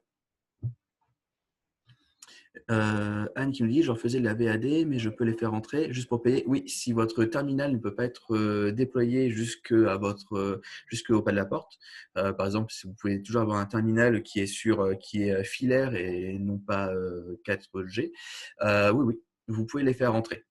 Il n'y a pas de souci. C'est quasiment la seule raison de les faire rentrer en fait. Donc si c'est bon pour vous là-dessus, bon, de rien. Si c'est bon là-dessus, on va passer sur la visibilité. Donc la visibilité, on ne va pas non plus s'étendre trop là-dessus parce que généralement, le référencement, c'est quelque chose qui peut prendre du temps. C'est un webinaire complet, mais en tout cas, on va voir les grandes lignes. Donc, la visibilité, c'est quoi? C'est ce qu'on appelle le SEO ou SEO avec l'accent anglais qui va bien, mais que je ne possède absolument pas, et le SIA ou SEA. SEO, c'est ce qu'on appelle le référencement naturel. En gros, c'est toutes les pratiques qui se permettent de nous positionner sur les résultats de recherche naturelle des moteurs de recherche. Donc, ça veut dire c'est bien se positionner sur Google en travaillant son site internet suivant différents axes que nous allons voir tout de suite après. Et le SEA, c'est la publicité payante. Ça veut dire c'est le fait d'utiliser Google Ads ou d'utiliser Facebook Ads pour augmenter sa notoriété, faire venir les gens en ayant un budget à consacrer. Et l'ensemble de ces deux pratiques, quand on les fait en même temps, c'est ce qu'on appelle le SEM pour le Search Engine Marketing. C'est la pratique globale. Question Facebook de Nathalie, comment on installe un QR code? Un QR code, vous avez des sites en ligne qui vous permettent de générer le QR code. Je ne sais pas si j'ai un exemple ici, mais en gros, vous allez taper générer QR code en ligne. Quand vous serez sur la plateforme, il va vous demander de rentrer le nom de domaine, l'URL vers lequel vous voulez que le QR code pointe. Et après, en validant, il va vous générer une image, un format JPEG, ce genre de choses que vous allez pouvoir mettre sur vos communications. Si vous avez des flyers, si vous avez des affiches, vous allez simplement intégrer ce QR code dedans. Et comme ça, les gens vont pouvoir le flasher avec leur téléphone. Et Marc, en plus, nous rajoute un lien pour pouvoir générer le QR code. Ça, c'est être en symbiose. Et Code Generator, c'en est un que nous, on utilise quand on génère des codes pour ACCI. Donc, on sait qu'il fonctionne bien. Celui-ci, vous pouvez aller sur le deuxième lien, il n'y a pas de problème. Donc, le référencement naturel. Le référencement naturel, en gros, c'est trois piliers. C'est la technique de votre site web, c'est le contenu éditorial et alors là, c'est noté sur la jolie pyramide que j'ai trouvée, le netlinking, c'est ce qu'on appelle plus globalement les liens entrants. Donc, on va voir très rapidement les trois types. Là, vous voyez sur la pyramide, il y a aussi les médias sociaux qui sont aussi des moyens de travailler sur référencement à l'extérieur de votre site. Mais là, on va vraiment parler de ce qui constitue la base du référencement naturel, c'est-à-dire les trois grandes parties du référencement naturel. Le premier de ces piliers, c'est la technique de votre site. C'est là où je vous disais qu'entre les solutions clés en main et les solutions à la WordPress, à la PrestaShop, il y a déjà une grosse différence. C'est que sur un site WordPress PrestaShop, votre prestataire va pouvoir entrer en profondeur dans le contenu de votre site. Quand je dis contenu, le contenu technique, le code de votre site. Et il va pouvoir l'optimiser pour qu'il corresponde aux standards de Google. Ce que vous ne pouvez absolument pas faire avec des sites en Wix et compagnie, où là, vous n'avez aucun accès là-dessus. Je sais que sur ces plateformes-là, certaines vous permettent d'avoir un accès limité à du code, mais plus pour faire de l'aménagement graphique. Mais globalement, vous ne pouvez pas agir dessus. C'est-à-dire que tout ce qui ne fonctionne pas dans le code de ces plateformes-là, vous êtes obligé de faire avec si vous décidez de vous lancer dessus. Les temps de chargement réduits des pages. Je vous parlais de l'hébergement, il ne faut pas partir sur du low cost. Ça fait un peu partie de ça. Google rate beaucoup le temps de chargement de vos pages. Si votre page, avant, disait 6 secondes, aujourd'hui, on est plus quasiment sur du 2 secondes de chargement de page. Si votre page se charge trop lentement, Google va vous pénaliser. Et ça, c'est absolument une mauvaise chose. Pourquoi? C'est aussi pour ça que je vous disais, il faut bien préparer les choses avant de se lancer. Il faut peut-être faire les choses aujourd'hui en vitesse, mais pas dans la précipitation, parce que tout ce que Google va vous mettre en négatif, tout ce qu'il va vous mettre en bémol, pour essayer de le rectifier par la suite, c'est pas évident. Quand on fait des erreurs sur Internet, il y a toujours un moyen de rectifier la situation. On a mal communiqué, on ne savait pas comment faire, on a été absent durant longtemps, on peut rectifier les choses. Sur le référencement naturel, ça peut être très long si on n'a pas mis les bonnes pratiques dès le départ. Donc, faire attention à ce genre de choses. Albert nous demande surtout que les standards de Google ne cessent d'évoluer. Tout à fait. Les algorithmes de Google évoluent en permanence. On sait qu'en mai 2021, il y a un nouveau très gros algorithme qui va arriver et qui va mettre en avant ce qu'on appelle l'UX, l'expérience utilisateur, qui va devenir une part prépondérante du référencement naturel. Donc c'est pour ça, il faut que tout soit cadré, qu'il faut travailler avec des professionnels qui connaissent leur métier pour ne pas se faire avoir et pas se retrouver avec Google qui vous a un peu dans le collimateur. Éléonore qui nous dit comment on peut calculer le temps de chargement par page. Artisanalement, je vais vous dire que vous allez pouvoir le calculer par page en chargeant votre page directement. Si je ne me trompe pas, dans Google, non, je ne sais plus, là, il faudrait peut-être que quelqu'un, un spécialiste me le redise, mais je crois que dans Google Analytics, vous pouvez avoir un peu l'info. Ou sinon, tout simplement, il existe des sites sur Internet, là, j'ai plus trop les noms en tête, mais qui vous permet de calculer, alors ce ne sera pas par page, ce sera au niveau du site Internet, mais le temps de chargement de votre site Internet et qui vous dira quels sont les éléments perturbateurs, ce qu'il faut modifier pour pouvoir modifier ça. Hop. Et justement, alors juste 2 secondes, je vous mets pour pouvoir vous partager ça. Voilà un lien justement pour le faire. Oui, tout à fait. Il y a Test My Site Muriel qui permet de le faire. Là, je vous avoue, j'ai un peu un trou de mémoire, mais il y en a d'autres. Si vous souhaitez, je vous rajouterai, avant de vous envoyer la présentation, des liens de 2-3 sites que je connais et qui me sont un peu sortis de la tête à l'heure actuelle. Mais voilà, vous avez 2-3 sites qui sont assez sérieux, qui vont vous donner une notation sur votre site, sur les temps de chargement et qui vont vous mettre un peu tout ce qui ne va pas. Comme ça, vous allez pouvoir travailler sur le sujet. Après, balisage correct et efficace, c'est pareil que le code de qualité. C'est quelque chose qu'il faut travailler pour que Google ne commence pas à vous mettre des pénalités. Compatible avec les smartphones, aujourd'hui, on va dire que c'est logique. On a même tendance à dire qu'on n'est plus sur du site responsive, mais du site qui est mobile first, c'est-à-dire qui est avant tout fait pour les téléphones mobiles et après pour les ordinateurs. Mais voilà, en tout cas, il faut que le site soit parfaitement compatible avec les téléphones et les tablettes. En sachant que les sites clés en main vous font ça en automatique. C'est aussi le cas sur des sites en WordPress, en PrestaShop. Vous avez toujours vous avez la possibilité d'avoir du responsive en automatique, mais un prestataire vous fera aussi en sorte que votre responsive soit vraiment adapté et soit vraiment très optimisé, ce qui vous fera gagner aussi des points au niveau de Google. Alors après, je ne vous ai pas tout mis, hein, parce qu'il y a énormément de critères à prendre en compte sur la technique, mais là, c'est aussi le travail de votre prestataire de vous accompagner là-dessus et de connaître le boulot pour que votre site soit carré et qu'il aide Google à bien vous référencer. Hop là. Ensuite, nous avons le contenu. Donc, le contenu doit être travaillé et doit être riche. Vous devez utiliser les bons mots-clés, ce qu'on a un peu vu tout à l'heure par 2 fois déjà. Vous devez avoir une véritable construction hiérarchique. Ça veut dire qu'il faut utiliser des titres, il faut utiliser des sous-titres. Et j'en profite, je vous rajoute un autre outil, voilà, GTmetrix, pour pouvoir voir les vitesses de développement de chargement de vos pages.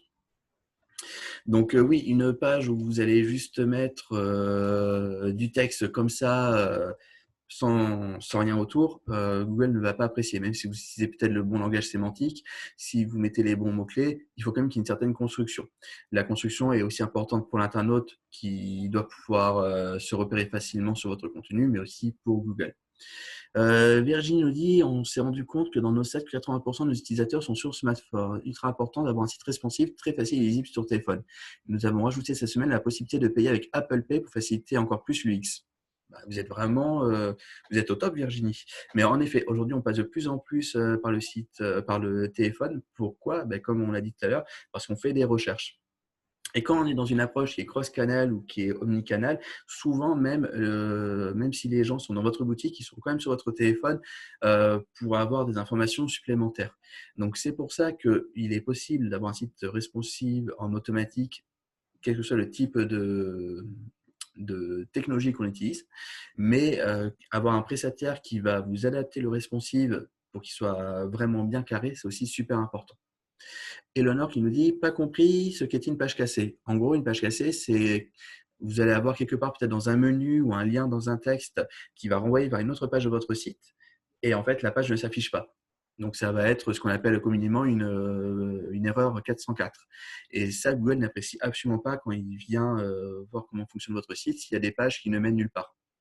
Donc, toujours régulièrement vérifier les liens que vous avez sur votre site web, que tous ces liens, que ce soit dans votre menu, que ce soit les liens que vous avez mis dans votre pied de page ou directement dans des contenus texte, qui renvoient toujours vers une page qui est bien fonctionnelle. Parce que sinon, vous serez pénalisé. Le maillage interne, justement, on parlait des pages cassées, ça peut être dans le contenu. Avoir un maillage interne, ça veut dire au sein de texte, pouvoir renvoyer vers d'autres parties de votre site web est aussi super important. Alors quand on est dans des fiches produits, ce n'est pas le cas.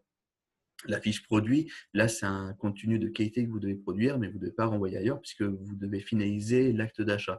Mais si vous êtes sur des contenus de type actualité, de type blog, vous êtes sur une page peut-être qui sommes-nous pour vous présenter, pour présenter vos valeurs, émaillez de 2-3 liens votre texte pour que les internautes puissent se projeter vers d'autres contenus. C'est quelque chose qui est à la fois important pour eux et à la fois important pour Google. De toute façon, sur la partie contenu rédactionnel, ce qui est important pour Google est tout aussi important pour l'internaute. Donc, le travail que vous ferez à chaque fois ne sera jamais perdu puisqu'il sera toujours sur les 2 cibles que vous ciblez.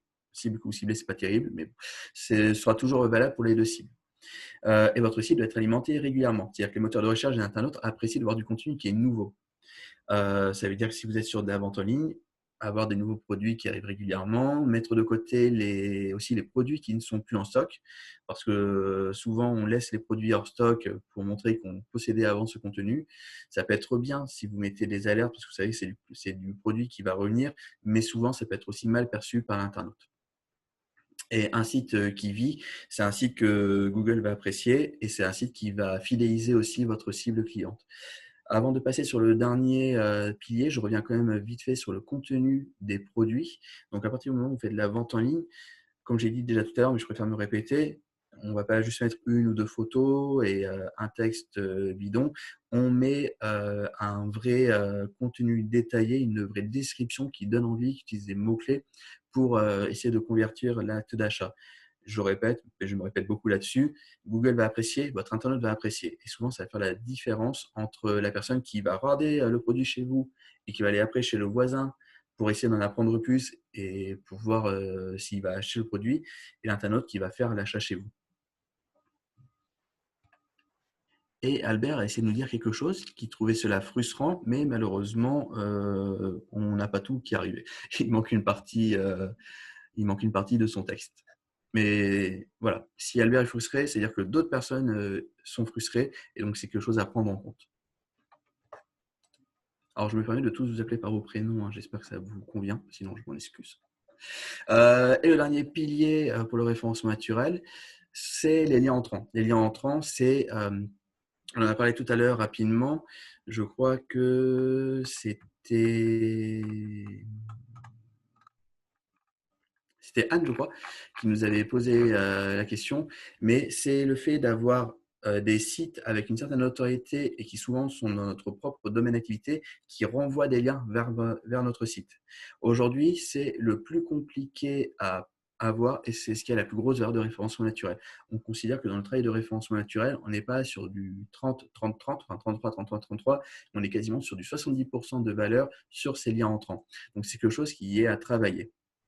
Karl nous dit, est-ce que vous conseillez l'achat de liens entrants?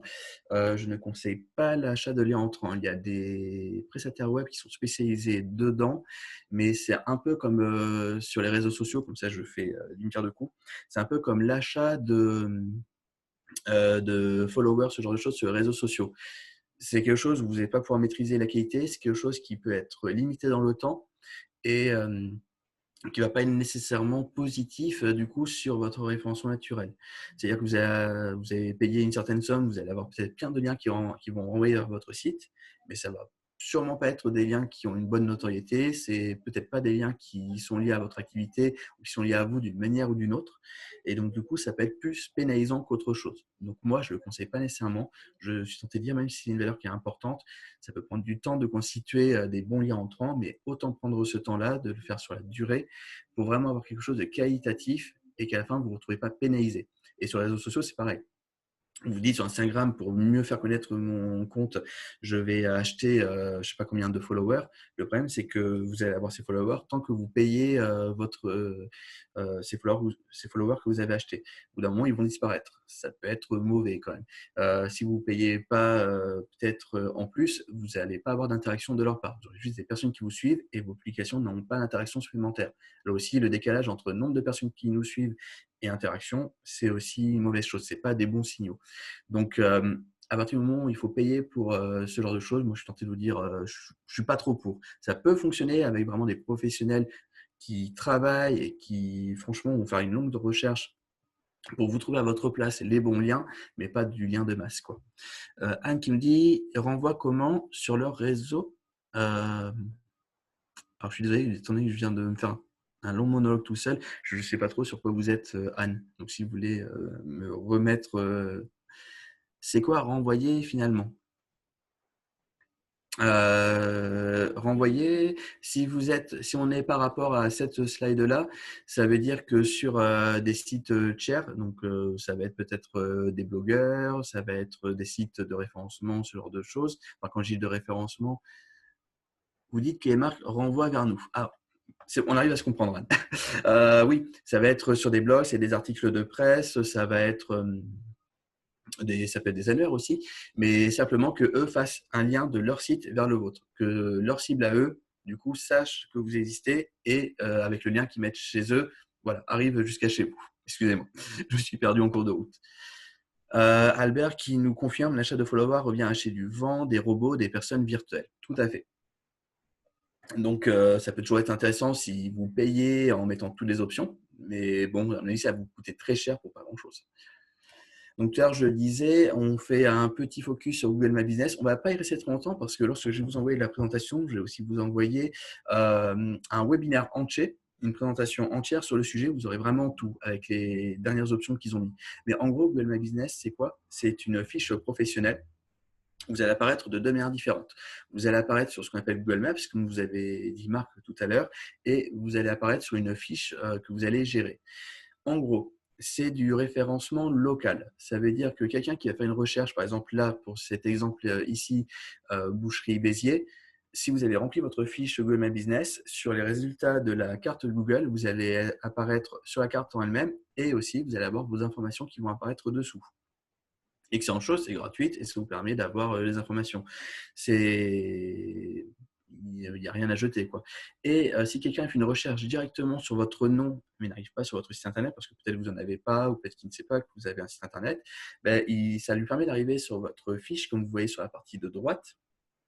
Il va pouvoir voir si vous avez un site web, comment vous contacter, plein d'informations que vous aurez complétées. C'est en fait hyper important sur du mobile. Google My Business, c'est super bien sur du mobile parce que ça permet de lancer, de vous appeler en un clic. Ça vous permet d'arriver jusqu'à chez vous en lançant l'itinéraire aussi en un seul clic. Donc, comme j'ai dit, c'est gratuit, il ne faut pas hésiter. Vous aurez toute la marche à suivre si vous n'êtes pas encore dessus pour le faire, donc n'hésitez pas. Et Anne nous dit que la page Google, c'est super, on a les stats et tout. Je mets la mienne à jour tout le temps, même si je ne prends pas Google comme moteur de recherche, c'est indispensable. Oui, tout à fait. Et en plus, aujourd'hui, Google My Business vous permet d'avoir un petit site. Alors, c'est vraiment un site de présentation, mais si vous ne voulez pas vous lancer dans le site web, ça vous permet d'avoir un petit site, d'avoir une petite vitrine. Mais franchement, à partir du moment où vous avez un site web, lui, il est quand même mis de côté. Ce n'est pas quelque chose de plus utile que ça. Mais en tout cas, voilà, ne surtout pas mettre de côté Google My Business. Je vois qu'il est déjà 11h20, mais on est tranquille. J'espère que vous êtes bien avec moi. Virginie nous dit 70 heures après les achats de nos clients, nous envoyons un mail automatique pour que les gens nous laissent un avis ou un lien. Mais en fait, Virginie, elle a toutes les bonnes pratiques marketing. Donc, la prochaine fois, je pense que c'est Virginie qui va faire ce genre de webinaire parce que toutes les bonnes pratiques sont déjà mises en place chez vous. Donc, pour vous compléter, ils envoient un mail automatique pour que les gens nous laissent un avis. Donc, ça permet de faire de la e-réputation et avec un lien direct vers Google. Et ça nous permet d'avoir une super note qui rassure pas mal les clients qui ne connaissent pas encore. Donc, voilà. Sur Google My Business, les avis sont super importants. En plus, le Google My Business va relier, s'il fait le lien avec votre page Facebook, les avis que vous avez sur votre page Facebook Pro, excusez-moi. Et si vous n'êtes pas un commerçant, vous êtes plutôt une entreprise de tourisme, ce genre de choses, faire aussi le lien vers les plateformes des OTA, comme Booking, ce genre de choses. Donc, ça permet d'avoir une grosse visibilité.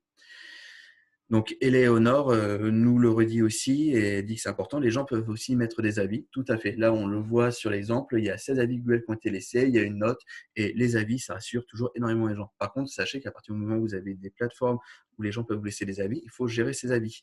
Donc, soit des avis qui sont positifs, des avis négatifs. N'hésitez pas à être présent pour répondre aux avis de manière constructive et posée. S'il y a des mauvais avis, des fois, on respire, on attend un peu et on va répondre après coup. On ne va pas dire aux personnes qu'on veut les défoncer. Je vous dis ça parce que les gens l'ont fait. C'était pas très bien d'un point de vue communication et marketing. Et Virginie qui nous redit, après 2 confinements, on a eu du temps pour optimiser les nouvelles pratiques. En effet, et vous êtes vraiment au point. Ça fait plaisir à voir.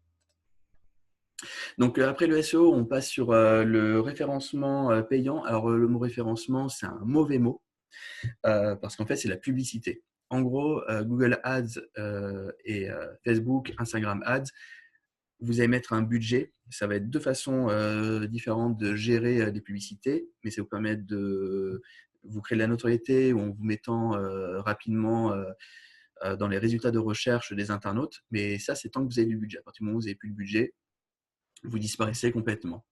Éléonore qui nous dit, Virginie, on peut payer avec Apple Pay sur le site. Donc, Éléonore demande si sur le site de Virginie, on peut payer avec de l'Apple Pay. Et Karl qui nous dit, à votre avis, est-ce que ça vaut le coup de faire une campagne sur Google Ads? Alors, Google Ads, le fonctionnement, ça vaut toujours le coup, je vais dire. Mais le fonctionnement, c'est que vous allez choisir des mots-clés et vous allez faire une ou plusieurs campagnes à partir de ces mots-clés. Ces mots-clés vont vous permettre de connaître un coût par clic. En gros, le fonctionnement, quand vous avez sélectionné les mots-clés, vous allez savoir quelle est la concurrence, quel est le volume de recherche sur ces mots-clés. Ça vous permet de voir si il est utile de faire une campagne dessus. Suivant le coût du mot-clé, à chaque fois que quelqu'un va cliquer sur votre annonce, qu'il convertisse ou qu'il ne convertisse pas derrière, c'est quelque chose d'important à savoir. Bah, à partir du moment où quelqu'un a cliqué sur votre annonce, du budget que vous avez déterminé, que vous allez pouvoir gérer un peu comme vous le voulez, ça va vous décompter de ce budget-là. Donc, ça vous permet de vous assurer une visibilité qui est immédiate sur le premier résultat de Google, et de générer du trafic sur votre site, même si votre référencement naturel ne fonctionne pas encore totalement. Même si moi, je suis tenté de vous dire, on ne lance du Google Ads qu'à partir du moment où on a un référencement naturel qui est actif et qui est fonctionnel. Mais en tout cas, ça vous permet d'avoir de la visibilité. Donc, est-ce que, pour répondre à la question de Karl, il est utile de faire une campagne de Google Ads? Si vous avez un référencement naturel qui est déjà en place, et si vous voulez vous faire connaître rapidement, ça peut être une possibilité. Si vous avez un budget consacré, quelle que soit la plateforme, que ce soit Google Ads, que ce soit Facebook Ads ou Instagram Ads, parce que les deux sont gérés de la même plateforme, ça peut être une possibilité. Mais voilà, l'avantage, c'est que c'est des coûts que vous pouvez totalement maîtriser puisque c'est vous qui allez sélectionner les budgets que vous allez y consacrer. Mais voilà, c'est du budget financier quand même à mettre dedans. Et on me demande, est-ce que je peux faire des campagnes sur Facebook et Google Ads de la même manière? Dans le principe, ça fonctionne un peu de la même manière. Les canaux sont différents puisque les résultats ne vont pas apparaître de la même manière. Mais par contre, la manière de les… J'ai dit beaucoup de fois manière. En tout cas, ça ne va pas être géré de la même façon. En gros, sur Google Ads, vous allez utiliser des mots-clés que peuvent utiliser les internautes pour vous trouver, pour créer vos campagnes. Sur Facebook Ads, vous allez utiliser le ciblage hyper pointu du réseau social pour pouvoir créer vos campagnes. Donc, on n'est pas du tout dans la même approche, même si la finalité est la même, c'est-à-dire c'est de faire la conversion. Bon, après, on peut aussi mettre d'autres objectifs, hein.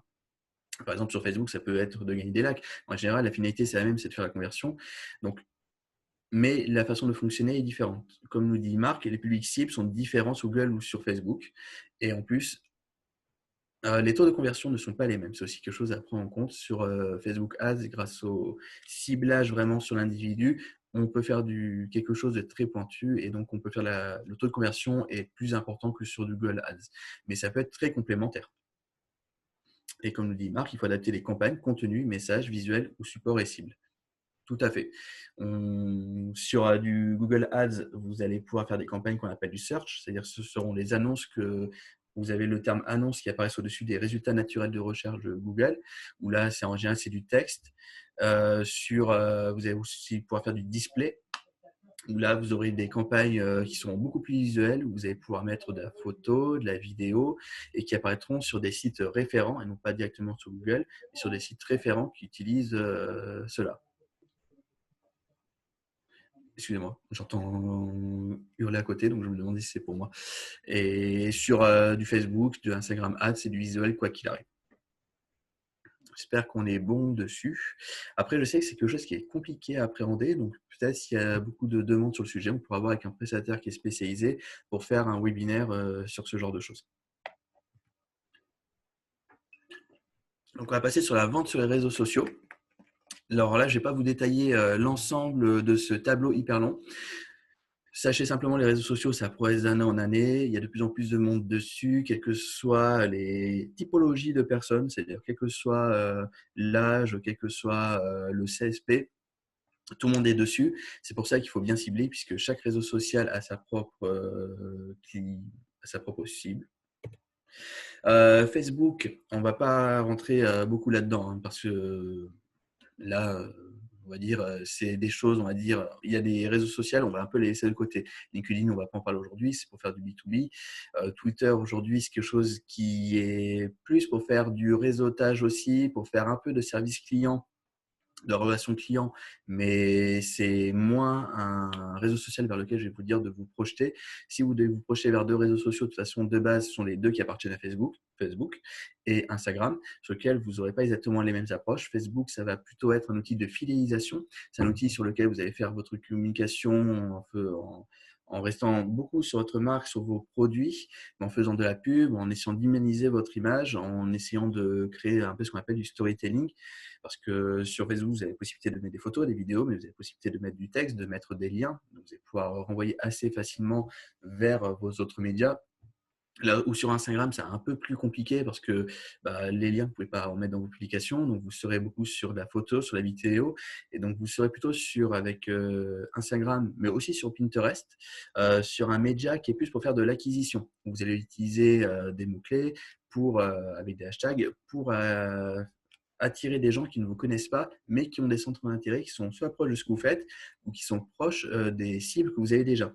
Grâce au travail que vous aurez fait sur votre ciblage, sur les personnes qui consomment déjà chez vous, vous allez pouvoir déterminer un peu quels sont leurs différents centres d'intérêt. Je ne suis pas trop rentré tout à l'heure en détail dans le persona, mais c'est un peu le principe. Et donc, vous allez pouvoir faire des publications qui visent ces centres d'intérêt-là et donc faire de l'acquisition et les renvoyer par vos autres médias.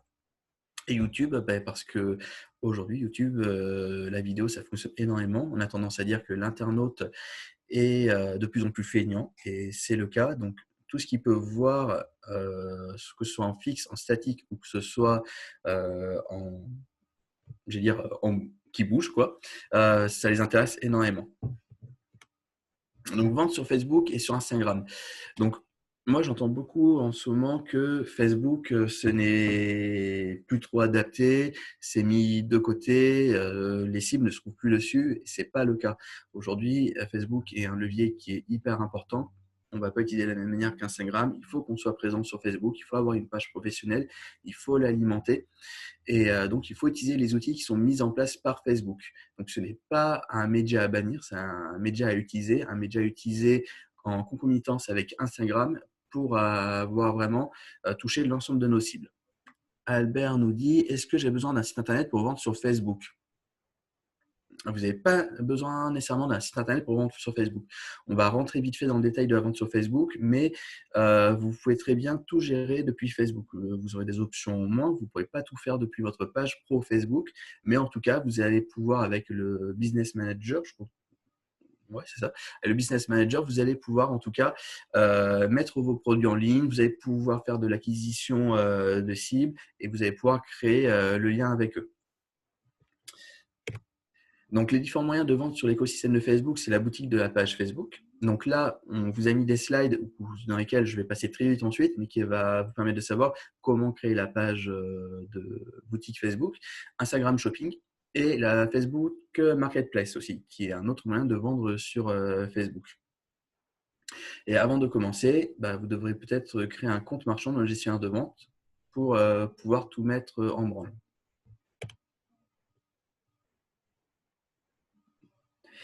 Donc, la boutique Facebook concerne uniquement les biens physiques, c'est-à-dire que si vous vendez des services, vous ne pouvez pas lancer de boutique Facebook. C'est au moment où vous avez créé la page professionnelle, vous avez dit quelle était votre activité ou votre groupe d'activité.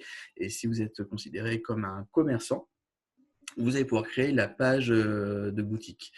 C'est une page professionnelle et qui apparaîtra, comme on le voit ici, dans les onglets. Excusez-moi. Donc, pour créer la page boutique, on utilise l'onglet boutique qui apparaîtra dans le plus. Et après, on va se faire guider par toute notre démo que nous aurons par la suite. Pour configurer une page sur Facebook ou pour configurer une page sur Instagram, vous devez être administrateur dans Business Manager. Donc là, peut-être que Marc pourra vous mettre 2 lignes sur le sujet puisque je crois que c'est Marc qui gère pour la CCI notre Business Manager. Vous devez posséder une page Facebook, donc une page professionnelle et un catalogue de produits, et les gérer le même compte Business Manager. Tout va se gérer au même endroit en fait. Et vous devez disposer des autorisations de gestion de page et la gestion de catalogue. Donc, vous en faites pas ça, on vous mettra aussi des liens pour que vous puissiez tout mettre en place de manière simple, fluide. Il y a d'excellents articles qui existent sur des sites référents, donc que ce soit pour la gestion d'Instagram ou de la boutique Facebook, on va tout vous mettre derrière. Et c'est pareil pour Instagram, sauf que Instagram en fait ne se gère qu'à partir du moment où vous avez lié votre compte Instagram professionnel à une page professionnelle Facebook. Ça vaut aussi bien pour vendre des produits en ligne que pour faire des campagnes d'Instagram Ads. Tout ne peut se gérer qu'à partir du moment où les 2 comptes sont liés. Et Marc, du coup, me rassure bien, le Facebook Manager est une interface dédiée à la gestion des publicités et du coup, qui va aussi vous permettre de gérer tout ça. Donc, pour vendre sur Facebook, je ne vais pas trop rentrer dans les détails. Nous, ce qu'on a essayé de faire là, c'est de vous mettre les grandes étapes pour pouvoir créer cette boutique-là et que tout soit en ordre pour que vous puissiez vous lancer. Et Marc a raison de rajouter que ça nécessite un peu de temps de prise en main pour être efficace. C'est pour ça que étant donné que moi j'ai un professionnel à la SSI comme Marc, même si j'ai un lien pour rentrer dedans, je le laisse gérer, je laisse faire les pros. Donc, vous allez suivre différentes étapes pour créer votre boutique sur Facebook. Vous allez choisir le moyen de paiement, les canaux de vente, ajouter des produits. Choisir le moyen de paiement, vous aurez trois possibilités pour faire les moyens de paiement sur Facebook. Le paiement sur un autre site web, c'est là où si vous avez un site internet, ça va vous permettre de mettre à chaque fois sur chaque produit le lien vers le produit sur le site internet. Donc, c'est un autre canal pour arriver jusqu'au site internet, comme on a dit tout à l'heure, qui est l'élément central. Et vous allez pouvoir faire le paiement par message. En fait, paiement par message, c'est que au lieu d'avoir un lien vers votre site internet, les gens vont être redirigés vers l'envoi d'un message et vous allez pouvoir leur indiquer la manière de procéder pour faire le paiement. Et quelque chose qui aujourd'hui n'est pas encore disponible en France, mais plutôt aux États-Unis et qui est en cours de déploiement et de test, ça sera après le paiement avec Facebook et Instagram en direct. C'est-à-dire une option de paiement qui sera directement inclue avec leur propre solution. Donc, on ne sait pas quand ça arrivera, mais en tout cas, c'est en train d'être testé. Albert qui nous demande qu'est-ce que Facebook Marketplace? Alors, Facebook Marketplace, en gros, c'est le Leboncoin qui est directement intégré à Facebook. C'est l'endroit où vous allez pouvoir mettre des petites annonces. Après, je suis tenté de vous dire, c'est quelque chose qui existe, c'est quelque chose où j'ai vu des professionnels l'utiliser en mettant des annonces avec les produits qu'ils ont. Je suis tenté quand même de dire que c'est plus orienté vers les particuliers que vers les professionnels. Donc, c'est quelque chose, vous pouvez toujours l'explorer si vous le souhaitez, mais quitte à vendre sur Facebook, autant prendre du temps pour mettre en place votre boutique shopping que partir sur le marketplace où vous n'aurez pas toutes les informations. Tariq qui vient d'arriver, qui demande s'il pourra voir la conférence plus tard. Tout à fait, à partir du moment où nous aurons clôturé la conférence, le replay sera actif sur notre page Facebook. Donc là, j'arrive sur la fin. Ça fait déjà un bon bout de temps qu'on est ensemble, mais voilà, vous pourrez tout revoir depuis le début. Et vous aviez posé une question, j'y ai répondu très rapidement tout à l'heure. J'avais reçu votre réponse par mail. Vous choisirez ensuite les canaux de vente, c'est si vous sélectionnerez la page Facebook concernée, puisque la boutique shopping sera liée à votre page Facebook Pro. Vous pourrez associer un compte professionnel. Et vous pourrez ensuite ajouter vos produits. Donc, c'est là que vous allez créer votre catalogue qui sera ensuite partagé avec Instagram si vous décidez de faire de la vente sur Instagram. Et Marc rajoute du coup, la marketplace de Facebook peut être complémentaire sur les produits que vous vendez. Tout à fait. De toute façon, il y a rarement de plateformes qui sont antagonistes et souvent, on peut faire du lien entre les différents médias que nous possédons. C'est le principe qu'on a vu au tout début du cross-canal. Donc sur Instagram, on n'est pas trop rentré dans le détail, hein. Là, vous avez le lien qui est déjà mis pour pouvoir aller voir l'article avec tout le process. Je vous ai mis une belle capture d'écran d'un commerce hérolté qui a mis en place sa boutique. Donc, vous voyez que le résultat est très professionnel. Et donc, en connectant votre catalogue, vous allez sur le Facebook Shopping avec votre compte Instagram. Voilà ce que vous allez pouvoir faire. Et vous allez pouvoir taguer les produits, enfin, le process est assez intuitif, il peut être mis en place très rapidement. Le gros avantage aussi, je ne l'ai pas nécessairement dit, même si on l'a mis sur les slides un peu plus tôt, c'est que tout ça, c'est gratuit. Vous n'avez pas à payer pour mettre ce genre de choses en place. Donc, que vous ayez un site internet ou que vous n'en ayez pas, c'est un moyen de communication supplémentaire à ne surtout pas négliger. Et Nawal nous dit, le service est-il payant sur Instagram? Eh ben non, le service est gratuit. Donc, il faut en profiter. Et de toute façon, aujourd'hui, on voit de plus en plus de commerces qui se lancent sur Instagram, qui ne font pas nécessairement la boutique en ligne sur Facebook. Je vous avoue, quand j'ai cherché des exemples, j'ai eu un peu de mal à trouver des exemples Facebook, mais en tout cas, sur Instagram, ça fonctionne très bien. Donc souvent, on va créer le catalogue sur la partie Facebook pour alimenter la partie Instagram. Donc, si on est bon sur cette partie-là, de toute façon, comme j'ai dit, vous aurez un peu tous les liens. On va avoir très rapidement les aides et les outils qu'on vous met à disposition. Les aides, on en a 3 aujourd'hui qui concernent le numérique. Il y en a 2 au niveau régional et une au niveau national. La première, c'est le Pass Relance Occitanie. Donc, c'est du soutien de PME dans les projets d'investissement, dans les besoins d'accompagnement. Donc, si vous avez besoin, alors je ne vais pas trop vous détailler le système parce que c'est assez loin, c'est pas nécessairement complexe, mais il peut y avoir des cas assez précis. Et quoi qu'il arrive, pour en bénéficier de cette subvention, il faut être entre 1 et 250 salariés, il faut avoir une entreprise qui a déjà plus d'1 an d'activité et exclu entreprise en régime micro-social. Et là, ils ne le mettent pas nécessairement dans l'offre, enfin dans la fiche de départ, mais dans la fiche détaillée, ils vous le mettront. Il ne faut pas avoir sollicité et eu un passe rebond aussi. Ou sinon, pour le reste, vous pouvez faire les demandes d'aide. De toute façon, ça ne coûte rien de faire la demande pour voir si vous êtes éligible et si vous pouvez rentrer dedans. Après, je vous dis, ça ne coûte rien. Le dossier peut être quand même un peu compliqué à monter, peut être un peu complexe. Donc, la CCI a mis en place une prestation à 550 € hors taxe d'accompagnement pour vous constituer tout le dossier et le soumettre. Donc, si vous le souhaitez, vous pouvez revenir vers moi pour que je vous redispatche vers les conseillers adéquats si vous êtes intéressé pour vous faire accompagner sur cette aide-là. Ensuite, au niveau régional, nous avons le fonds local qui, en fait, c'est pas une aide, c'est deux types d'aides. C'est soit une avance, soit une subvention. Donc, l'avance plus pour accompagner les investissements, les mises en œuvre, ce genre de choses, pour favoriser le redémarrage d'activités des entreprises. Et pour tout ce qui est numérique, on sera plutôt sur la subvention. Alors là, le fonds local, il y a des réunions qui se tiennent quasiment toutes les semaines pour les évolutions dessus. N'hésitez pas à suivre la page, enfin pas la page, le site de la Chambre de commerce. Nous avons une page. Nous avons l'ensemble des aides aujourd'hui existantes pour vous accompagner dans cette situation très compliquée. Et donc, dès que nous avons des nouvelles infos sur le fonds local, on les met dedans. Je vous dis pourquoi les nouvelles infos, parce que c'est juste la semaine dernière que nous avons appris que le numérique était réellement éligible pour le fonds local. Donc, si vous demandez des subventions pour la création d'un site web ou pour des investissements numériques, maintenant, on est sûr que le fonds local peut être mis en place dessus. Donc voilà, à chaque fois, de toute façon, vous avez la fiche détaillée de l'offre et vous avez toutes les informations dedans. Le troisième, c'est quelque chose qui est arrivé assez récemment. On en entendait parler depuis déjà quelques temps, mais ça y est, c'est sorti. C'est le chèque numérique de 500 €. Donc, je ne vais pas épiloguer sur le montant de 500 €. Simplement, si vous faites de l'investissement pour créer un site web, pour vous numériser, vous pouvez le solliciter auprès de l'agence des services et de paiement. Vous avez le lien pour faire la sollicitation qui est directement ici. Vous pouvez faire les demandes dès maintenant, ce sera versé dès janvier 2021. Par contre, c'est limité, c'est les premières 120 000 entreprises qui vont faire la demande. Donc, on va vous envoyer ça rapidement. Et si vous êtes intéressé, si vous voulez faire des investissements numériques, essayez de faire la demande assez rapidement derrière. Et Marc vous met, en plus, on a un peu le détail de tout ça dans le lien qu'il vous a mis en dernier. À bientôt, Anne. Si vous avez d'autres questions, n'hésitez pas. Vous pouvez nous contacter par mail. On est là. Il n'y a pas de problème. À très bientôt.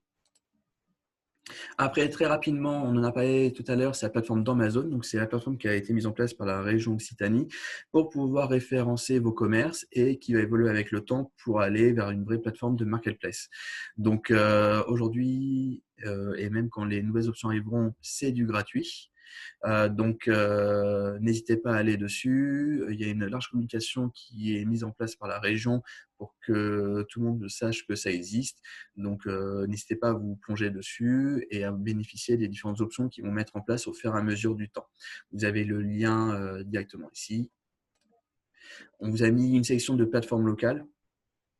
Alors des plateformes souvent territoriales ou vraiment locales comme Je soutiens mes commerçants.montpellier.fr qui a été lancé par la mairie de Montpellier et qui vous permet d'afficher votre commerce mais aussi vos produits. Donc si vous êtes un commerçant montpelliérain, c'est aussi un autre levier de visibilité. Et avant de vous relâcher, parce que je sens que je vous ai comme depuis très longtemps, j'espère que vous êtes toujours avec moi, que je ne vous ai pas perdu, la CCI vous propose aussi un diagnostic digital. Donc c'est le diagnostic digital, c'est un questionnaire de 25 questions que l'on va faire ensemble et qui va me permettre de vous proposer un plan d'action. Donc, si vous souhaitez en bénéficier, n'hésitez pas à revenir vers moi. C'est totalement gratuit. Par contre, c'est limité dans le temps. On le fait jusqu'à la fin de l'année. Et étant donné que sur le digital, je suis tout seul pour le département de l'Hérault à l'heure actuelle, ce sera aussi limité sur le nombre de diagnostics que l'on pourra faire. Parce que même si ça ne va pas durer énormément de temps pour l'administrer, qu'on le fasse ensemble, que je vous pose les bonnes questions et qu'on mette les bonnes réponses en face, il y aura quand même un temps pour réaliser le plan d'action derrière et tout et tout. Donc voilà, là ce sera les premiers à demander, qui seront les premiers servis. Donc si vous êtes intéressé pour avoir ce plan d'action avec ce diagnostic, n'hésitez pas à revenir rapidement vers moi. En dernière slide, vous aurez mon adresse mail. Thomas qui me dit combien de temps restent en ligne les replays. Ça c'est Marc qui va pouvoir y répondre. Charlotte qui me dit elle veut bien le diagnostic digital. Mais je serai ravi de travailler avec vous, Charlotte. Donc, prenez bien mon adresse mail sur la dernière slide. De toute façon, vous l'aurez quand j'enverrai le mail. On se recontacte, on essaie de planifier ça. J'en ai d'autres qui sont déjà en cours, mais je serai ravi de vous proposer un créneau dans mon emploi du temps. Ce sera avec grand plaisir. Donc là, on vous a mis quelques outils. Et Marc, du coup, qui répond à la question de Thomas sur les pas de limite de temps pour voir nos replays. Vous allez pouvoir voir ma face quand vous voulez. Quelle joie. Donc, quelques outils. Si vous voulez faire la création visuelle, si vous avez besoin de chercher des images, parce que des fois, on ne sait pas où trouver des images qui sont libres de droit. Très important, libre de droit. Voilà, on vous a mis une petite sélection d'outils qui peuvent vous être utiles pour votre communication sur Internet. On vous met aussi quelques ressources. Nos ressources à nous, donc je les ai un peu citées déjà tout à l'heure, c'est notre annuaire PrestaWeb CCI, c'est notre modèle de cahier des charges. On vous a aussi mis, si vous avez des questions sur la cybersécurité, parce que bon, depuis l'arrivée de la RGPD en mai 2018, il y a certains petits trucs à prendre en compte, donc vous avez mis quelques liens sur le site de la CNIL. Si vous voulez aller un peu plus loin sur le référencement payant, on vous a aussi mis quelques liens supplémentaires pour pouvoir vous imprégner de tout cela. Et pour finir, on vous a aussi mis des liens vers nos webinaires et les webinaires de Google. Alors, les webinaires de Google sont des webinaires Google avec les chambres de commerce. Et voilà, ce sont un peu les webinaires qu'on a fait depuis le début de l'année. Comme ça, si vous avez besoin de rentrer un peu plus en détail sur certaines thématiques, vous avez tout ce qu'il faut. Donc, la dernière slide, c'est sur les questions-réponses. Mais je pense qu'on a bien tenu ce qu'on souhaitait faire aujourd'hui en faisant quelque chose qui était interactif, où vous pouvez répondre au fur et à mesure à vos questions. Donc, je ne sais pas si on reste en fin de parcours, mais s'il n'y en a pas, c'est-à-dire qu'on a bien fait le job. Donc, j'ai l'impression que pour l'instant, c'est calme. Donc, si c'est bon pour vous, voici mon contact. De toute façon, vous l'aurez quand on vous enverra tout ce qu'il faut. Tariq qui me demande si on pourra me contacter en privé. Oui. Utilisez d'abord mon adresse mail, après on prendra contact par téléphone, il n'y a pas de souci. Comme j'ai dit, par contre, là, en plus, on a lancé une opération qui s'appelle SOS numérique. On essaie d'aller vers le plus de commerçants possible pour vous donner les plus niveaux d'information. Un peu ce qu'on a vu aujourd'hui, on essaie de tout vous donner. Donc là, bon, par téléphone, c'est compliqué d'avoir le temps nécessaire pour répondre à tout le monde, mais on essaie en tout cas de vous répondre. Donc, s'il n'y a plus de questions, je vais vous remercier d'avoir participé à ce webinaire. C'était très sympa d'avoir un webinaire avec autant d'interactions. Merci Éléonore, c'est très sympathique. En effet, on a tous du pain sur la planche, mais on va s'y mettre. Et si vous avez besoin de quoi que ce soit, vous n'hésitez pas. Par mail, je réponds en général assez rapidement. Et si vous avez besoin de diagnostic, si vous avez besoin qu'on parle un peu des solutions que vous voulez mettre en place, on est là pour ça. Donc, je vous remercie à tous pour votre participation. Je remercie Marc pour son soutien, que ce soit sur la partie technique, mais aussi pour vous répondre sur certains éléments. On est à votre disposition. Donc, je vous dis à très bientôt toutes et tous. À bientôt, Charlotte.